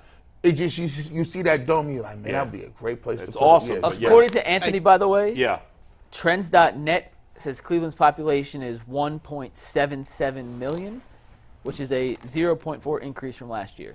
So it's going up by 0.4. It had been going down, and now it's going slightly back up again. Because I moved here. Go ahead, Earl.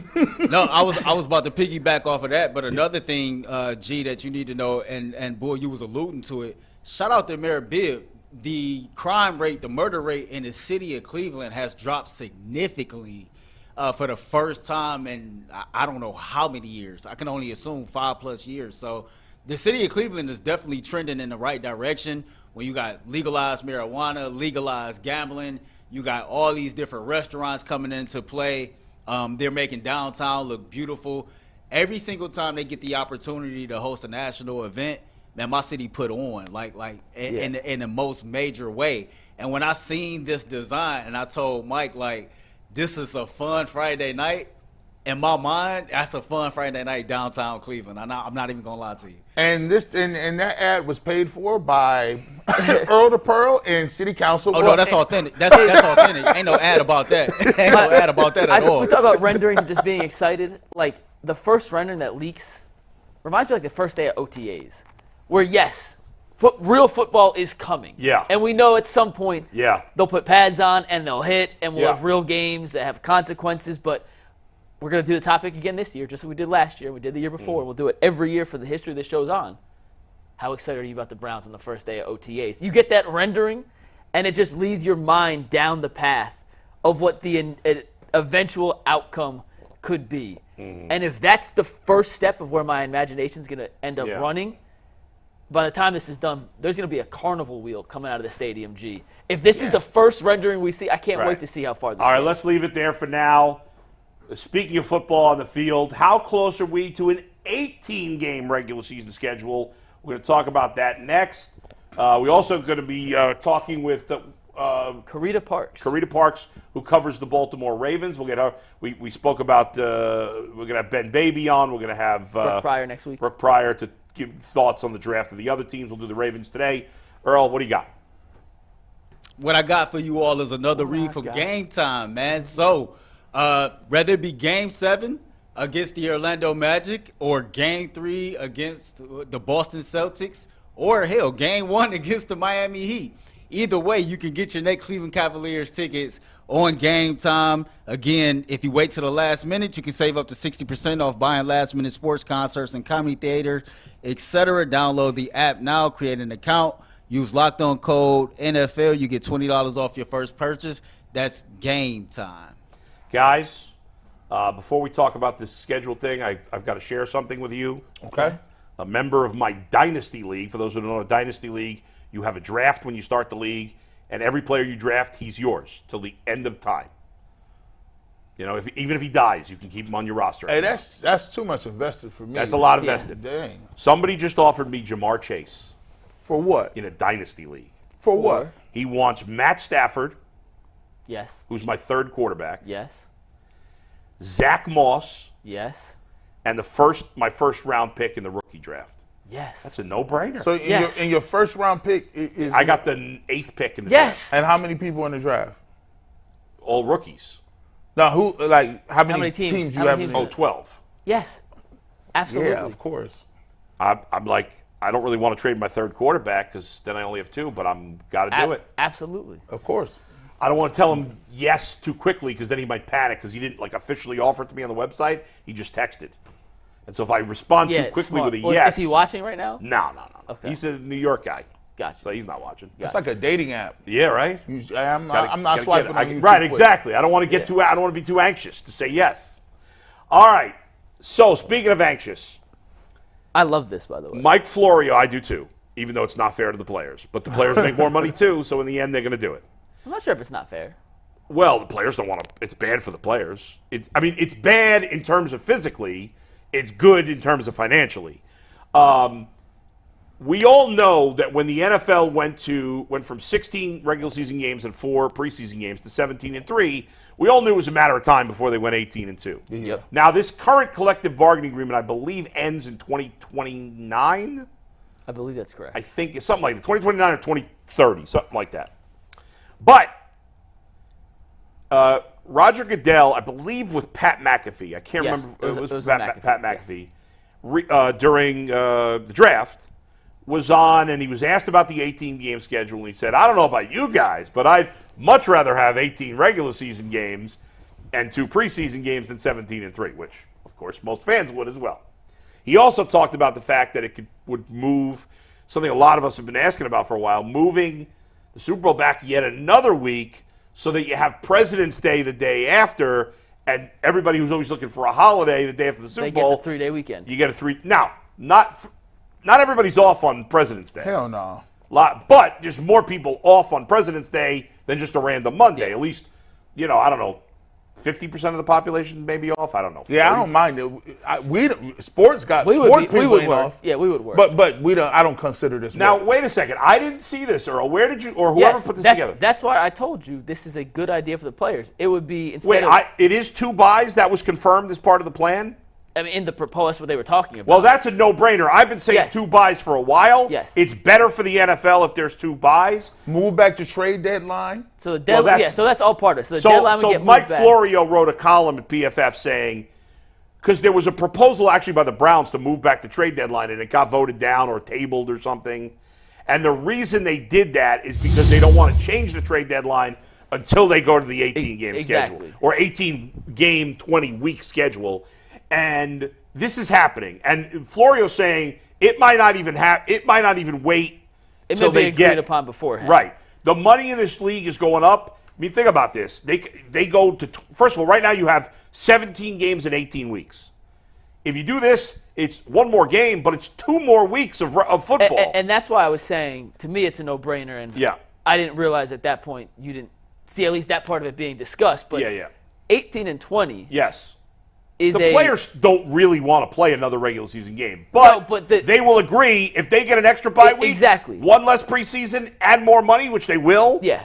The trade-off, and I want you, and I'm curious what Tyler Yeah. says tomorrow, from a physical standpoint, how much benefit is that second bye week, and how much, I guess, more could your body recover playing 18 games in 20 weeks as opposed to 17 and 18, or is it all irrelevant? I'm gonna just give it. Listen, the most games I've ever played in my life is 11, and I didn't play in the league, and by the time I got out of college, it was like there was no way possible.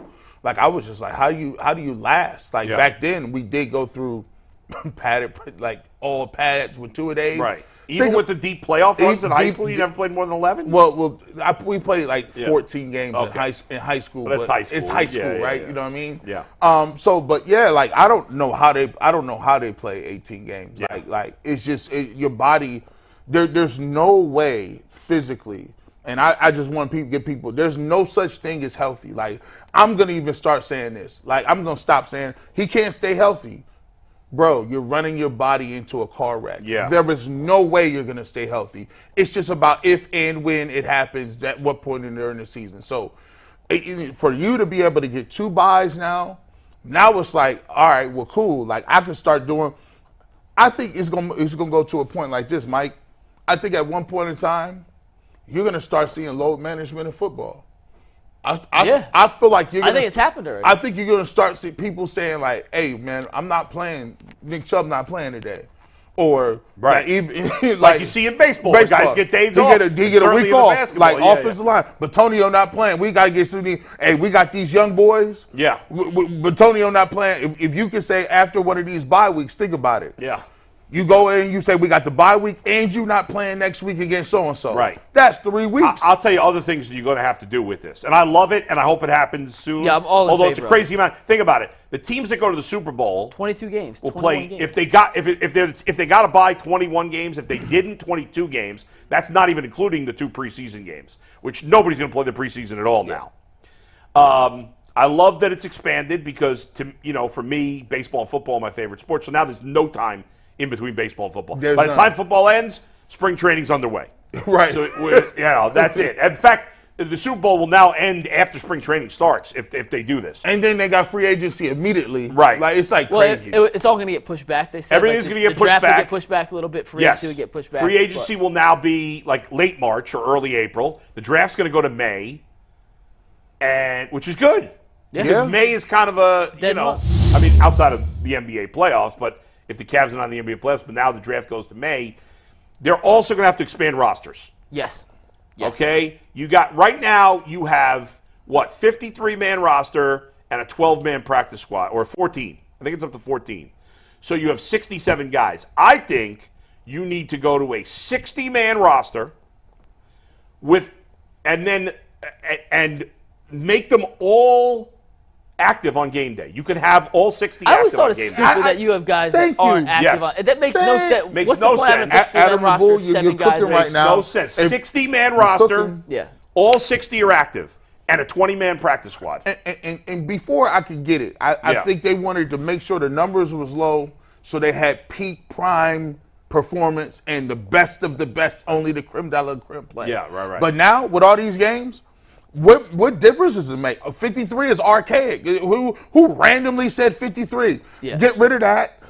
Practice squad guys because guess what? Think about the games where you had a couple years ago in the NFC Championship games. Pretty much the 49ers were dead on arrival because they didn't have a quarterback. Right. That's why right. would you Why would you not have many guys available now, to play? if you go to the roster 60 and you can keep all 60, every team will have 3 quarterbacks. You might even have 4. And now there's no chance you're not going to go through 4 quarterbacks in a game. No. There's no chance that's that. It's better for the game, and you got to – right now they have the IR where only a certain amount of guys can come back. It should be every player. If you go on IR, you come back in 4 weeks. Yep. That's it. You shouldn't be out for the whole – so if you put a guy on IR before the season, he's done. out for the year. That's stupid. That's dumb. stupid. 4 weeks. You want to make it 5, whatever. But just to accommodate 18 games. To G's point, it's a war of attrition. Yeah. Like an NFL season is not just 1 week you play a game. To make it to this, it's a war of attrition. Essentially, who's the healthiest team by February that wins? I mean, you look at, we talked about last year, the Browns were the only team outside of Pittsburgh who made the playoffs without their starting quarterback. Your quarterback goes down, you usually lose.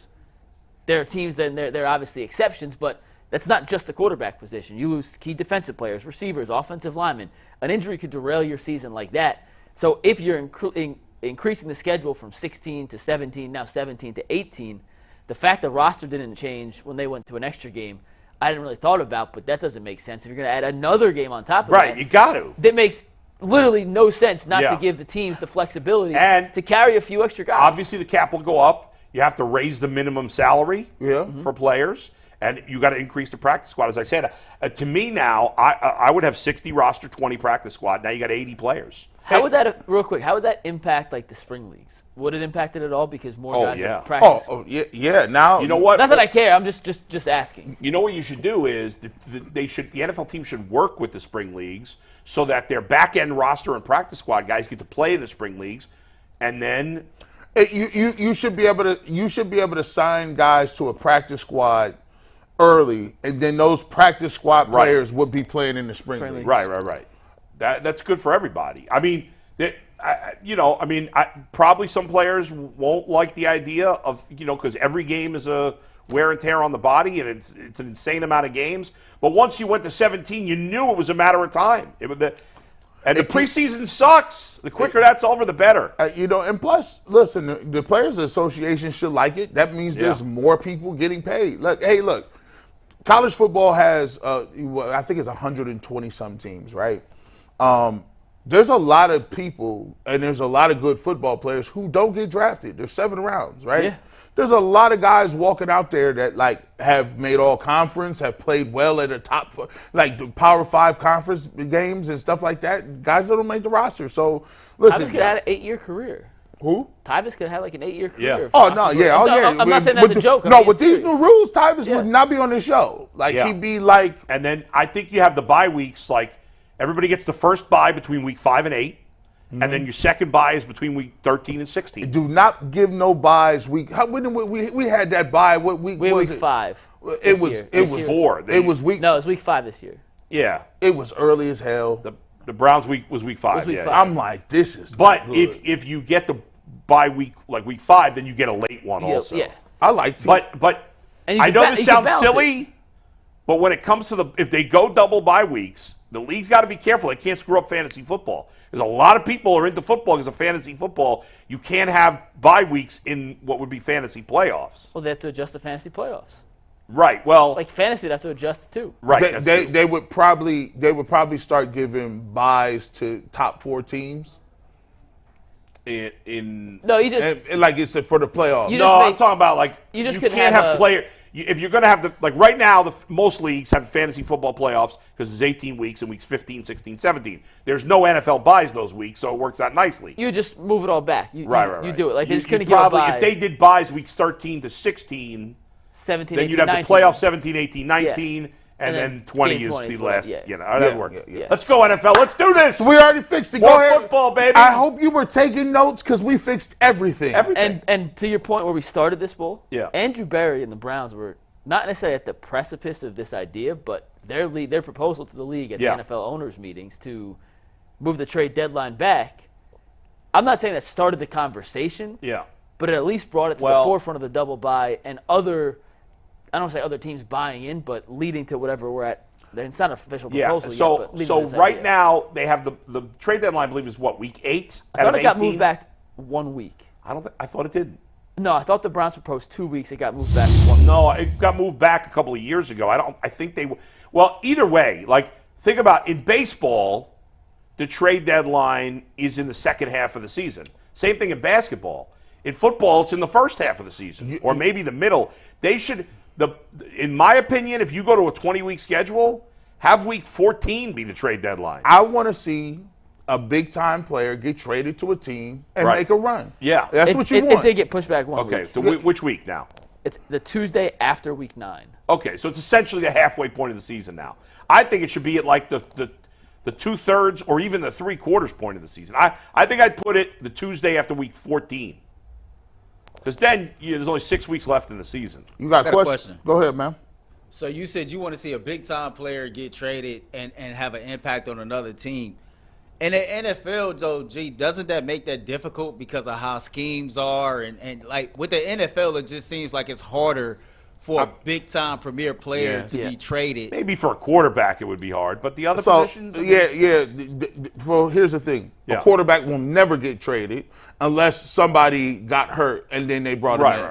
Right. Running backs, That you just running the ball. That don't mean nothing. Wide receivers, they can move them in a mix a little bit, but wide receivers run the same route tree. It's just all about. And so there's so much overlap in systems, right? You may run a McVay, but if you run the McVay, that means you can run the Shanahan. That means if you run the Shanahan, you can run. So there's all types of different versions. If you play defense, it's kind of difficult if you're the middle linebacker, right? Like. You can't be the green dot guy. You can't be the green dot guy, but if you're a defensive end, hey, line up over him and beat him in the pass rush. Defensive tackle, hey, get in the backfield, especially play for somebody like Schwartz. So there is more.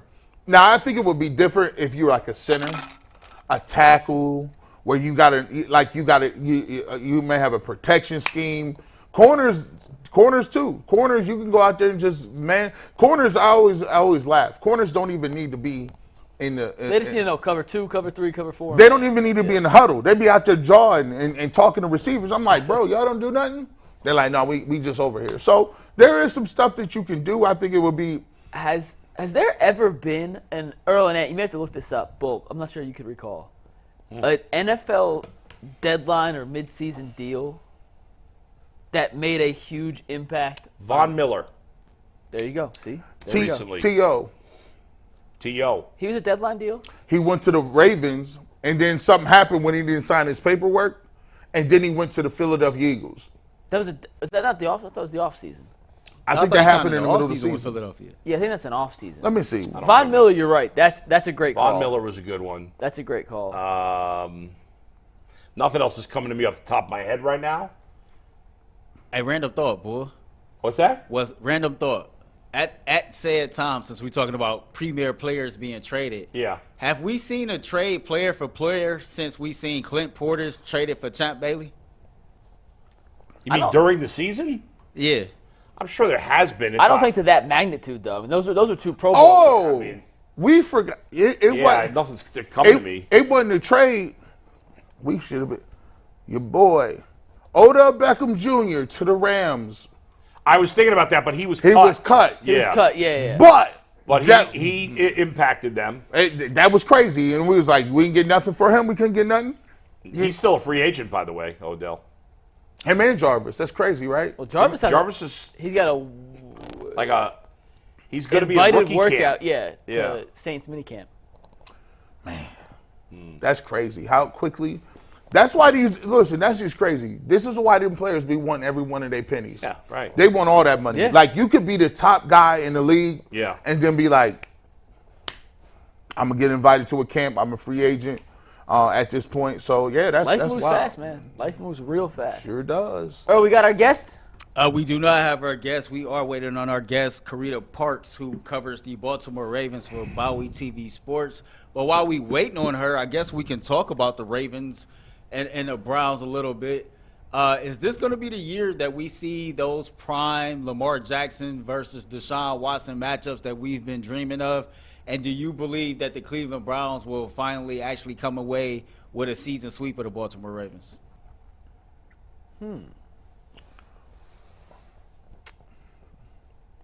Is this the season? Don't be afraid to talk. Is this the season the Browns will sweep the Ravens? That's the question. I just want to make sure No.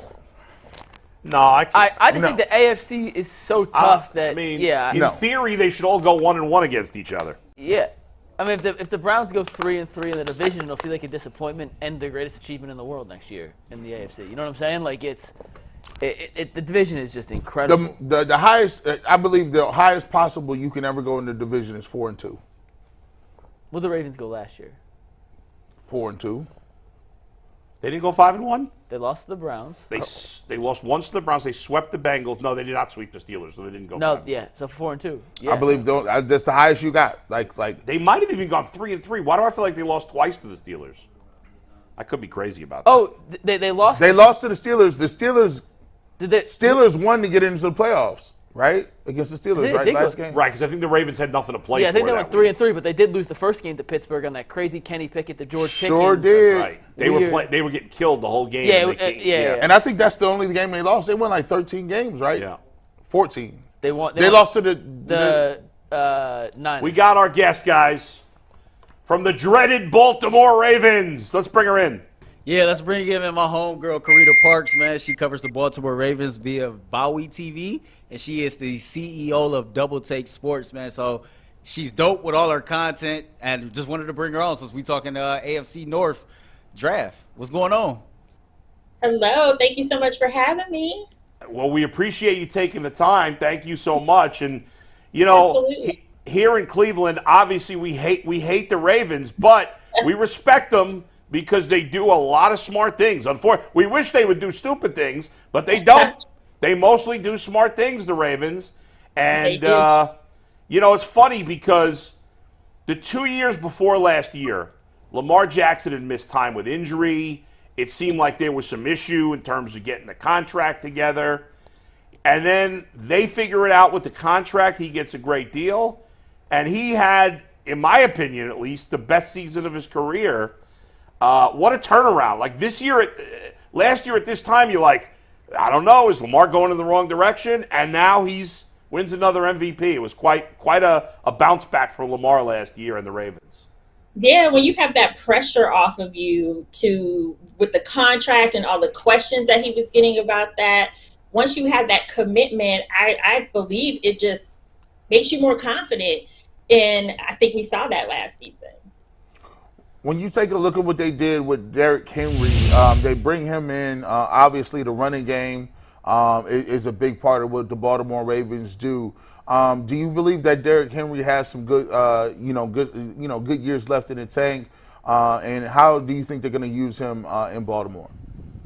Oh, I definitely think he has a lot of good years in the tank. I mean, we still saw his production with the Titans. Derrick Henry is a game changer. He's just such a dynamic runner. And I think that he will more than likely see Derrick Henry be the number one, and then Justice Hill will probably be number two, and we'll see how it shakes out, or Keaton Mitchell, actually. But I think we'll see them interchange between all three of the running backs. But Derrick Henry, I mean, I don't think you can sleep on him at all. Even on his worst day, he's good. Yeah, he was good at last year, except when he played the Browns, who held him to 10 carries and 22 yards career. I'm curious from an outside perspective. Here in Cleveland, we're all high on the Browns. We have high expectations. We think this team, top to bottom, their roster is as talented as just about any team in the NFL. What is the perception of the Browns from outside looking in? How does Baltimore view Cleveland heading into the 2024 season? Well, I probably have a little bit of a skewed perspective because I'm coming from a work standpoint. Obviously, the fans are never going to admit necessarily if they think Cleveland is a threat. But if you look at what Cleveland did last year, I mean, their only issue was at the quarterback position. I won't say only issue, but the biggest issue was at the quarterback position. But once they got stability there, I mean, we saw what they were able to do. And even if you look at, they always give the Ravens problems. They split, if I remember, they split last year. Yeah, they split last year. So I think we're going to see that same level of competition, especially if Deshaun Watson is back. I think we're going to see them battle it out as we usually do. But, you know, Ravens fans, all the rivals, they are not for any of the rival teams in the AFC North. But I think that they do know that the Browns can be a threat. That's for sure. What was it like watching Joe Flacco in a Browns uniform go 4-1 down the stretch and lead the team to the playoffs? It's funny because I think fans were torn, right? They wanted to see the best for Joe Flacco because they do have a ton of respect for him. But seeing him succeed with the Browns was a little bit difficult for Ravens fans. So, you know, I think they were on the fence rooting for his success, but at the same time, they didn't want to see the Browns go as far as the Ravens. So it was a little bit of a push-pull there. Karita, let's talk about the draft. The Ravens, I hate draft grades. I think they're generally stupid because who knows what guys are going to be until you actually see them. The Ravens, though, tend to get the benefit of the doubt in the draft because for the most part, I know Ozzie Newsome, who we love here in Cleveland, is not running the team anymore, but I know he's still involved, at least somewhat. But it seems like the Ravens, everybody feels like the Ravens did well again. How do you think they did from your perspective? And I'm curious, how much is Ozzie Newsome still involved with the Ravens? No, Ozzie is, I mean, I see Ozzie actually, you know, all the time at practice, at games. But What I will say is he's there, but he's quiet. He keeps his distance. So you can kind of see that he's allowing Eric DaCosta to take that lead role. But his presence is clearly still felt. And I know that he is still a mentor to Eric DaCosta. And, quite frankly, he taught him well. But, I mean, his presence is very much still around the Ravens facility. Well, the Ravens, they lose 3 starting offensive linemen. Obviously, it starts up front. The Ravens, were one of the best teams last year running the football. And we're still trying to figure out what happened against Kansas City. A lot of crazy. I was just looking at the way I thought last year was the year to dethrone Patrick Mahomes. Were you kind of perplexed as well, like in terms of the run game and how you didn't kind of lean on that against the Chiefs? Definitely, because I've in the press room every game, have watched the Ravens play. They're very disciplined. They know their game. They lean on the run game. And I just didn't see the same discipline. I mean, especially at the end of the game, you started to see the talking. And that's when you really know it was falling apart, because that's just not what you see from the Ravens. And I think they were frustrated, understandably, but they definitely did not play their game. I mean, the run game was such a huge part of the Ravens' strategy the entire season. And at the end of the day, there was no need to outplay Patrick Mahomes, if that made sense. Mm-hmm. Lamar Jackson, he does not stand on passing. He's just not the same kind of quarterback, but he's dynamic in his own way, and I really feel like they got away from that in the AFC Championship game. So perplexed, yes, definitely, because from my perspective, that was their time to make it to the Super Bowl. Karina, I wanted your take on Keaton Mitchell, because the little we saw of him last year, he looked like a special back, big-time speed, but I know he's coming off an injury. What do you think his role, assuming he's healthy, is going to be for them this year? Yeah, I think that they would like for him to still have a big role, depending on if he's healthy. But as you saw in the draft, I think that they drafted Rasheen Ali as a little bit of an insurance policy, because we haven't seen Keaton Mitchell since his injury. We haven't seen him on the field. But I do know that the Ravens, if you look at last year, the Ravens started to make Keaton Mitchell a larger part of their offense. And I mean, he's so speedy, and once he gets away, he is gone. So I think that they would like to, he's definitely in comparison to Derrick Henry, a much different type of running back. So I think that they would still want him to be a large part of the offense, but it's really going to depend on how he overcomes his injury, which is yet to be seen. All right, Karina, I got a question for you. So you talked about Ozzie Newsome. Ozzie was on one of our local radio stations, and he was asked about his evaluation of Lamar Jackson, and if he had the #1 overall pick, would Lamar still have been the pick? And he said that actually he had Baker Mayfield evaluated as quarterback 1. We all know how everything worked out for Baker here in Cleveland, but hypothetically, if the Ravens was to make that pick of Baker Mayfield, is his career better off because he started it off in Baltimore versus here in Cleveland? Oh, that's a good question. Well, the Ravens are such a disciplined team, so it may have went a little different, but do I think it would have been on the level? Would he have been able to take the team in the same places that Lamar Jackson has been? I really don't think so. I still feel like I'm glad that Baker is having success in Tampa, but in my opinion, that came with maturity. A lot of, I feel like Baker's issues were a little bit of his attitude, and he's had to mature over the years. So I'm not exactly sure if it would have worked out in the same way if he was with the Ravens versus, I can't say I think it would have worked out better, if I'm being honest. Karina, when you think of the Ravens, you think of defense. Ray Lewis, Terrell Suggs, Ed Reed. But this offseason, they not only lost their defensive coordinator, who's now the head coach in Seattle, but you lose Patrick Queen and Geno Stone. Are the Ravens still going to have a top-notch defense in 2024, despite all of those departures from a unit that was terrific last season? When I look at the draft, and what they were able to do in the draft, I will say yes. And the reason I say that, first of all, Trenton Simpson, he was sitting behind Patrick Queen and Roquan Smith, and he was learning from them. We saw him get some reps in the Pittsburgh game. I believe that's when he got his first sack. So Trenton Simpson has had an opportunity to learn from two of the best in the game. So I don't think that position, obviously there's going to be a little bit of work for him to do because he'll be getting more consistent reps. But I don't think that position is as hurt as people may initially think. I think Trenton Simpson is extremely capable.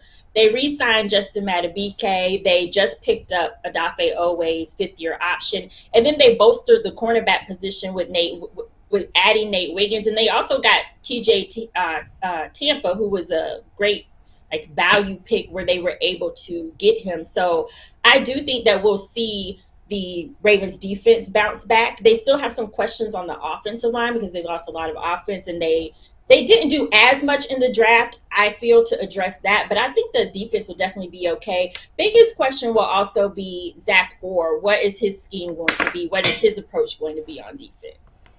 Karita, thank you for the time. We appreciate it. We will be, I'm not going to lie, we're going to be rooting against the Ravens. You, yeah. That's just the way it is. We want the Ravens to fail, but they probably won't.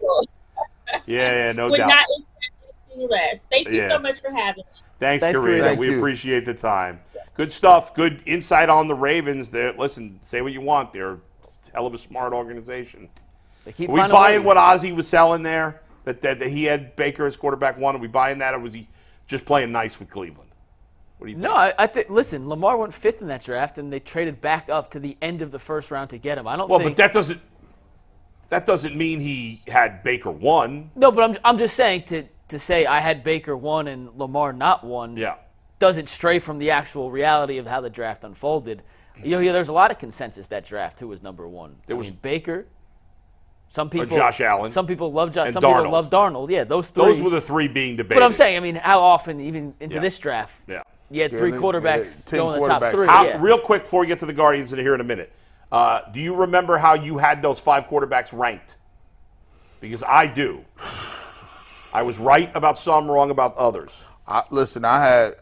Even if you don't have them ranked, I'll tell you mine, and you guys can try to remember. So I thought Baker was going to be good, not great. Mm-hmm. And that's I think he's a little below that. I thought Josh Allen was not going to be good. I was wrong there. I didn't think he was I thought Josh Rosen was going to be good. I was wrong there. I thought Sam Darnold was going to suck, and I was right about that. And I thought Lamar Jackson would be very good. Yeah. I liked him a lot, and I was right about that. So I had some big hits and big misses. I had Lamar Jackson at 2. Actually, behind who? Who'd you like the most? I didn't see what they liked about Sam Darnold. When they never got Sam Darnold. When they started making Baker go number one, I started to look at him like, maybe he is number one. So I had Baker, Lamar Jackson. Yeah. Then I had Josh Allen. And then Rosen was 4th. Yeah, so all right, you did pretty well then. I'll be honest. Yeah. I thought Baker was so good coming out of college. Yeah. I was all in. All the little stupid stuff that in hindsight matters, but not as much as the other things, the rallying cry and the lock. I was fully hook, line, sinker on Baker, and he got me McNuggets when they beat Ohio State at Ohio State. That's what I'm saying. It just they didn't have no skill positions, none. They beat him with a fullback. I didn't like Darnold. I didn't like Rosen. I don't think I had an opinion on Josh Allen. I wasn't in Cleveland then, obviously, so I didn't watch any Wyoming games on TV. And I remember Lamar being maybe the most electric player in football I've ever watched, any position at any level. I wasn't sure how it would translate. That was the hesitancy. But he was so fun to watch just as a college football player. I was so sick. I would have took a risk on him somewhere. When the Ravens drafted him, I just knew it was going to work. That was the one team it went to. You're like, he went into a great situation. This is going to work. He did. And I do think, real quick, and we can go talk Guardians, but how many teams could have drafted Lamar and turned him into this? Some smart coaches. 4? Nah, probably more than that, but certainly not all. There would have been teams that would have tried to make him more of a traditional quarterback, and it would have. You mean like Justin Fields? Yeah, I mean to some degree. I don't think Justin Fields is the talent that Lamar Jackson. No, he's not as electric. But I will say this, McNuggets. There is something to be said. I've always said it. You had like when those electric players, you got to have the electric player, and a free-thinking coach to unlock that player. That's what I'm saying. I just don't that's think. That's what Harbaugh is. Yeah. Credit to him. Go ahead, Earl. It's so funny before we do this read because at the time of the 2018 draft, all of you all was in the media, and I hadn't even started my journey yet. I was just a fan talking to my friends. Yeah. And I honestly thought that Lamar Jackson was the best overall quarterback. I seen that his yardage, his completion percentage, all his numbers had went up from the year that he had won the Heisman Trophy into the next year. And in my mind, this is a dude who won a Heisman, so now it's more tape, it's more game planning for him, and all he did was get even better. This is where the ignorance of being a fan came in. I allowed people who they say are experts to make me change my mind based off of what my eyes had already showed me. So I'm not even joking. I really had Lamar Jackson 1. I think I had Sam Darnold 2, Baker Mayfield 3, and then it went on from there. But it's just so crazy to be on the side of it now and have a concrete opinion based on what my eyes see and being able to stick to it versus allowing people to talk me out of it. And it's crazy because Josh Allen turned out to be the best, and we just had four different answers. Well, I guess you could debate if Lamar Jackson or Josh Allen are the best. If I were starting a team, I'd take Allen because I think he's going to have a longer career than Lamar. I mean, they're right on the same tier. But they're both in the same tier of players. They're both top 5 quarterbacds. And then you'd be very happy with either. Then there's a good drop to Baker, and then there's a huge drop to the other two bums. You know, I guess you'd have to put Sam Darnold ahead. Josh Rosen's out of the league. Yeah. But I think there's some anti-Semitism in the mix. I don't know that there is. I'm just saying. He was just joking on that one. He was just playing. Go ahead, Earl. All right, man. Our next segment is brought to you by eBay Motors. Passion, drive, and patience. That's the formula for winning championships. Is also what keeps your ride or die alive. eBay Motors has everything you need to maintain your vehicle and level it up to peak performance. Superchargers, roof racks, exhaust kits, LED headlights, and more. Whether you're into speed, power, or style, eBay Motors has you covered. With over 122 million parts for your number one ride or die, you'll always find exactly what you're looking for. And with eBay Guaranteed Fit, your part is guaranteed to fit your ride every time or your money back.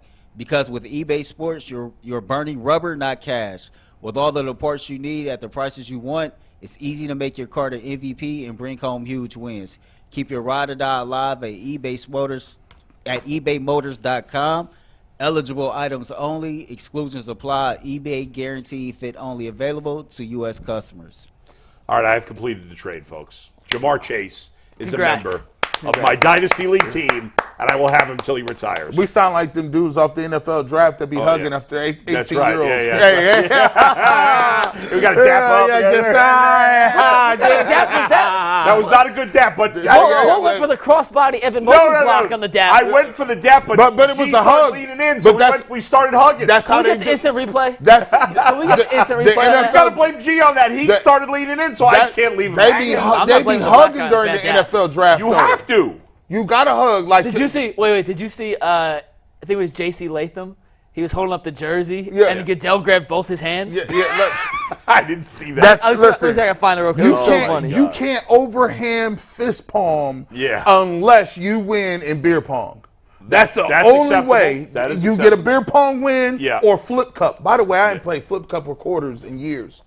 I miss drinking games. I don't even think I've ever played flip cup. You never played flip cup? No. See, McNuggets is the only person like I love drinking games. I wish bars had areas to play drinking games.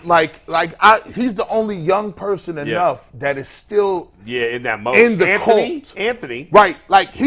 They have young, cool girlfriends, right? Yeah. Like when you get married, there'll be no flip cup on the dining room table. Steve's not doing flip cup. Earl is surprisingly older than you think. Yes, and he don't play no games. Earl don't play games. He stands on all business. That's right. He's not. Like he just punches. No, he's got no time for that nonsense. You lost. He's got no time for that nonsense. He has no time to play flip cup in his crib. That's not going down. All right, let's talk some Guardians, fellas. So last night, even though it ended badly for the Guardians, what a good game. It was a great game, and it was just, that's what sports is all about, right? Like, you're watching the Cavs game, and for me, like, I had the Cavs game on my TV, and I'm watching the Guardians on my phone, I love technology. I got the FUBU. I got the FUBU. I got the. You got the FUBU. Yeah, I call it FUBU. Bull was like, you gotta get the FUBU. I said, all right, man. I just go up top. That's why I don't have to deal with the Bally's app. Don't even worry about them. Then I took my laptop that I used to do my podcast, and I had the Knicks game on that right at the end to watch that. And then when that was over, I put the Cubs and Mets on that too. And then, he was cooking. The Cubs gave up a 3-run homer, and I was pissed, so I stopped watching that. And then when the Cavs game was over, I did my podcast. I put the Guardians on the TV, so I was all over the place. So it was a fun night. Now, it ended in a bad way for the Guardians. A 2-out, 2-run, walk-off home run in the bottom of the 10th by journeyman backup catcher Victor Caratini, or as I like to refer to him as Victor Caratini. Victor Caratini. How's about the Astros? Nothing on that. How's about that? We just let that pass. I was going to make fun of me for 5 minutes right I was like, how's about the Astros sitting down 2020 MVP? Like he's batting like 0.99. Jose Abreu got sent to the minors. That's crazy. Yeah, he agreed to it. He's washed. I mean, baseball got weird rules. Can we like claim him or something? No, he had to. When you're a veteran like Abreu, you have to agree. Okay, he's got to give the okay. I'm like, can't we get like? Yeah. I feel like that we. Well, they don't need him because he's done. So he's washed. But in terms of this game, though, the Guardians get a 3-run homer early by Naylor, his 7th of the year, right? I think it was the first inning. Yeah, against Hunter Brown, who's been bad. So, but then the Astros come right back. They get a 3-run homer by Bregman, which, believe it or not, was his first of the year to tie it at 3. And then my man Andre tied at 3. Well, then the Astros scored 5 more. Scored 5, including a home run by John Singleton. And then so it's 8-3. And then Jimenez, who I just said yesterday he's going to start hitting home runs, hits his first home run of the year, make it 8-5. And then Estevan Florial, a 3-run shot to make it 8-8. It stays 8-8 till the 10th. Guardians had a chance to score, what was it, the 8th inning? I was distracted because I was doing the post game. It was the 8th. But I think it was the 8th. And then in the 10th, the Guardians take the lead on a 2-out hit by... was it a double? It was. Why can't I think of who got that hit in the 10th? David Fry. Fry. Yes. Thank you. How did I forget that? David Fry, who's been very clutch, he knocks in the run. Bottom of the 10th, they had used Clase in the 9th inning in a tie game. I don't have a problem with that. People are criticizing. I don't have a problem with it. I actually like it because I like using my closer when you're on. I know a lot of people want to wait to take the lead in extra innings, but you never know if that, put your best guy in there, give yourself a chance to take the lead in the 10th. Plus, when the guy starts on second base in extra innings, you just don't know what's going to happen. Gaddis, so Hunter Gaddis, who'd been great, had been bad his last 2 appearances. They go to him in the 10th. He gets the first 2 outs. The runner's still at second base. They didn't even get him the third, so you're like, okay. And then Caratini comes up, and he just laid one right in the middle of the plate, and Caratini, boom. I'll be honest. Yeah. Was it the Cavs game last night? Yes. I did not watch any of the Guardians game, so I watched the 10-minute recap this morning. Of course. How could you have? I'm just when people hear me say, I'm just making sure I don't want to lie to them, say I was locked into every pitch. The ups and downs of that game. Yeah. What makes baseball fun. Yeah. And the game, even when it goes 10 innings with 16 runs, was done in like 3 hours and 25 minutes. It's a quick game. Yeah. Like it flew through, which is what you want from baseball. Cookie Carrasco, it may be these last couple starts. It may be time. The pitches where he was getting hit on, and once again, I only see the 10-minute cut up. Yeah. They were catching a lot of the it was bad. They were smoking him They all were over catching, the place. and even the outs, because they do show the outs in the 10-minute cut up. They don't show them all, but they show some of them. But he was getting smoked. The exit velos off the outs were still. I mean, he was getting hit. It's time. Listen, for me, it is time to move on from talking about the Guardians pitching as a strength. They're gonna struggle with this. It's a weakness. They're gonna struggle to me all year. I think the strength of their bats is gonna be bats and in a bullpen. The problem though is, and we're seeing it now with Gaddis, who's just falling apart. They're throwing so much that the arms are going to fall off. The bullpen is getting overworked because the rotation's a problem. And you say, well, let's take Carrasco out of the rotation. Well, who are we replacing him with? Xavier Curry? I don't know that he's any better. His one spot start was good. It's fine, but the Guardians need real answers in the rotation. They need to go make a trade. And offense is not the problem right now, but Kyle Manzardo has to get called up. Kyle Manzardo hit his 7th home run yesterday.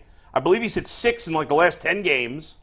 He had 2 more hits yesterday. He's batting over 300. He's got an OPS around 1,000. Those stats are a day old. He's got 7 homers and I think, 18, 19 ribbies, maybe 20. The guy's killing it. He has 0 to prove in the minors. 0. Yeah. He is 100% ready. You've already gotten the extra year of service time. I don't know what the Guardians are doing. I don't want to be too harsh because they're winning and playing overall very well, but they have to call him up. This is ridiculous. And he's going to bolster what you're already doing well. Yes. Yeah, I mean, some of you gonna need it because your pitching ain't doing what it. Think about it like this, and the reason I think the pitching is gonna be like this all year. Think about the guys. Logan Allen, he has a nice record, but Logan Allen can get hit hard. He doesn't have great stuff. He don't have great stuff. No. McKenzie, his velocity is not there, and I think he's playing hurt. He's all around the plate, and then you got Carrasco, Gavin Williams. They shut him down when he was doing a simulated start. That's not helpful. So you got Bibee, and who else? Bibee's the only pitcher I trust right now in the rotation. And I'll tell you something else. You want to get crazy here? You want to get nuts? Let's do it. You know who the Guardians should trade for? Now, I don't think this team will trade him yet because it's still early in the season. I thought you was talking about going to get old boy, Drone Man. No. No, he's not that. Better than that. Now, we got to get this. Now, the Guardians should make a trade for a pitcher right now, but like a mid-tier pitcher that you don't have to give up that much for to bolster. But in 6 weeks from now, if this team is still bad, AL or NL? Justin Verlander. Who's pitching tonight? Who's pitching tonight against the Guardians. He's 42 years old. I believe this is, I'll double check it, but I believe it's the last year of his contract. Now, he has no trade rights, so he would have to accept the trade to the Guardians. And he probably I'm not sure he would. Not sure. Oh, he's pitching Detroit. He's not scared of the cold. I know. No, it's not the cold. He might just want to play on another. Some guys don't want to play on whatever. I don't know. But Justin Verlander was still great last year. You look at the numbers, it's been 2 starts. Now, his command wasn't great in his second start against the Cubs. He's coming off injury, He walked 4, but he's just coming back from an injury. The guy's an absolute horse. Clutch. If you could get 15 starts from him and have him anchor your rotation in the playoffs, I don't know what it would take to get him. You might have to give up one big-time prospect for a half a year of Justin Verlander. But if the Guardians have Justin Verlander, they have a chance. They got a chance to win the World Series. I do believe that. And it's early. And that's why you're not making it now. But if we get to June and the Astros are toast, now the Astros have won 3 in a row. But if the Astros are toast in June, which I think they probably won't be, and so it won't happen. But if they are, and the Guardians are still playing really well, let's get crazy. Come on now. You owe it to the fans, Dolans. Let's go. How much? So he signed that massive contract with the Mets. How much would it cost the Guardians to pay him for 40% of the season? Now, I could be wrong. He might have 1 year left on his contract. So if that's the case, then they would and the problem is there's going to be a lot of teams that want to get Justin Verlander. Yeah. So it's going to be tough to but just in theory, how much from a financial standpoint? Verlander and Zach Greinke just won't die. Yeah, they just like 100. And Greinke's not pitching right now. He's a free agent. And Max Scherzer's another guy. Greinke throws like 82 miles. Now remember, the Mets are paying a lot of Verlander's salary. I don't know exactly how much. I don't remember off the top of my. Okay, so this year, Verlander is making $43 million, but the Mets are paying 25 of that $43 million. So they're only paying him $18 million this year. So you're paying him now $7-8 million for half a season? season? So you'd pay him about $7 million for half a season. Now here's the thing: he does have a vesting option for next year. So they're not doing it. Which would kick in if he throws 140 innings. I don't know if he's going to throw 140 innings because he missed a chunk of the season already. So that's risky, and I don't know if the Mets would have to pay some of that. I'm not sure. Next year he gets paid $35 million, which obviously they're not going to pay. Yeah. So it's tricky. I know it's an extreme long shot, but why do we always have to get the cheap route? Let's go. Or you could get Drew Have Palmer. him end the season at 139 I'll be honest innings. real quick. If they are going to spend $35 million on somebody, I don't want it to be 43-year-old Justin Verlander. You got a better pitcher? Hey, that you can get? I'm just saying, for $35 million. Well, who else are you going to get for 1 year, $35 million? You could get Drew Anyone on the free agent market next year. You're not going to sign 1 year deals. You could get With all the elbow injuries, you don't think you could get someone? No. Drew Pomeranz. You can get him for $13,000. You can get him for major league minimum or whatever the hell that is. I'm just saying, I want to see. I like the idea. Well, I like the idea. The American League is open this year. In my opinion, the American League is as wide open as it's been. The Yankees are playing decently, but they have not played as well the last couple of weeks. I don't think the Yankees are that good. The Orioles, to me, are the best team in the American League. But they're unproven. They've never done anything in the playoffs. Not that, the Guardians, they haven't done anything in the playoffs in recent years either, but they did win a series against the Yankees 2 years ago, against the Rays 2 years ago. The Orioles got a lot of young players. Yeah. 2. So, they're not a sure thing. The Central's wide open. Nobody's all that good in the West right now.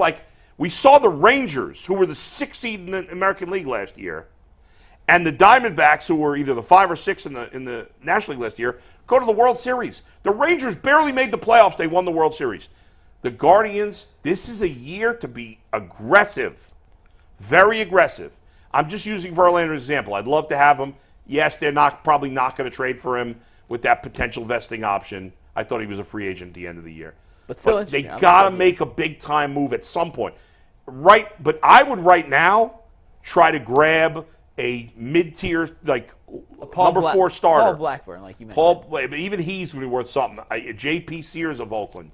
Just somebody to eat innings. Somebody to eat some innings because it's going to cause problems in the bullpen. Clase's been great, but Gaddis had been great. He's struggling, although Barlow's pitched better now. We'll see. But anyway, disappointing loss. But please, Guardians, Mark Chernoff, Chris Antonetti, why is Kyle Manzardo? And I know I'm not killing the hitters. Get rid of Ramon Laureano. He stinks. He hasn't had a decent OPS since 2019. I don't care. Zach said the other day he didn't think they'd get rid of him because he's a right-handed hitter.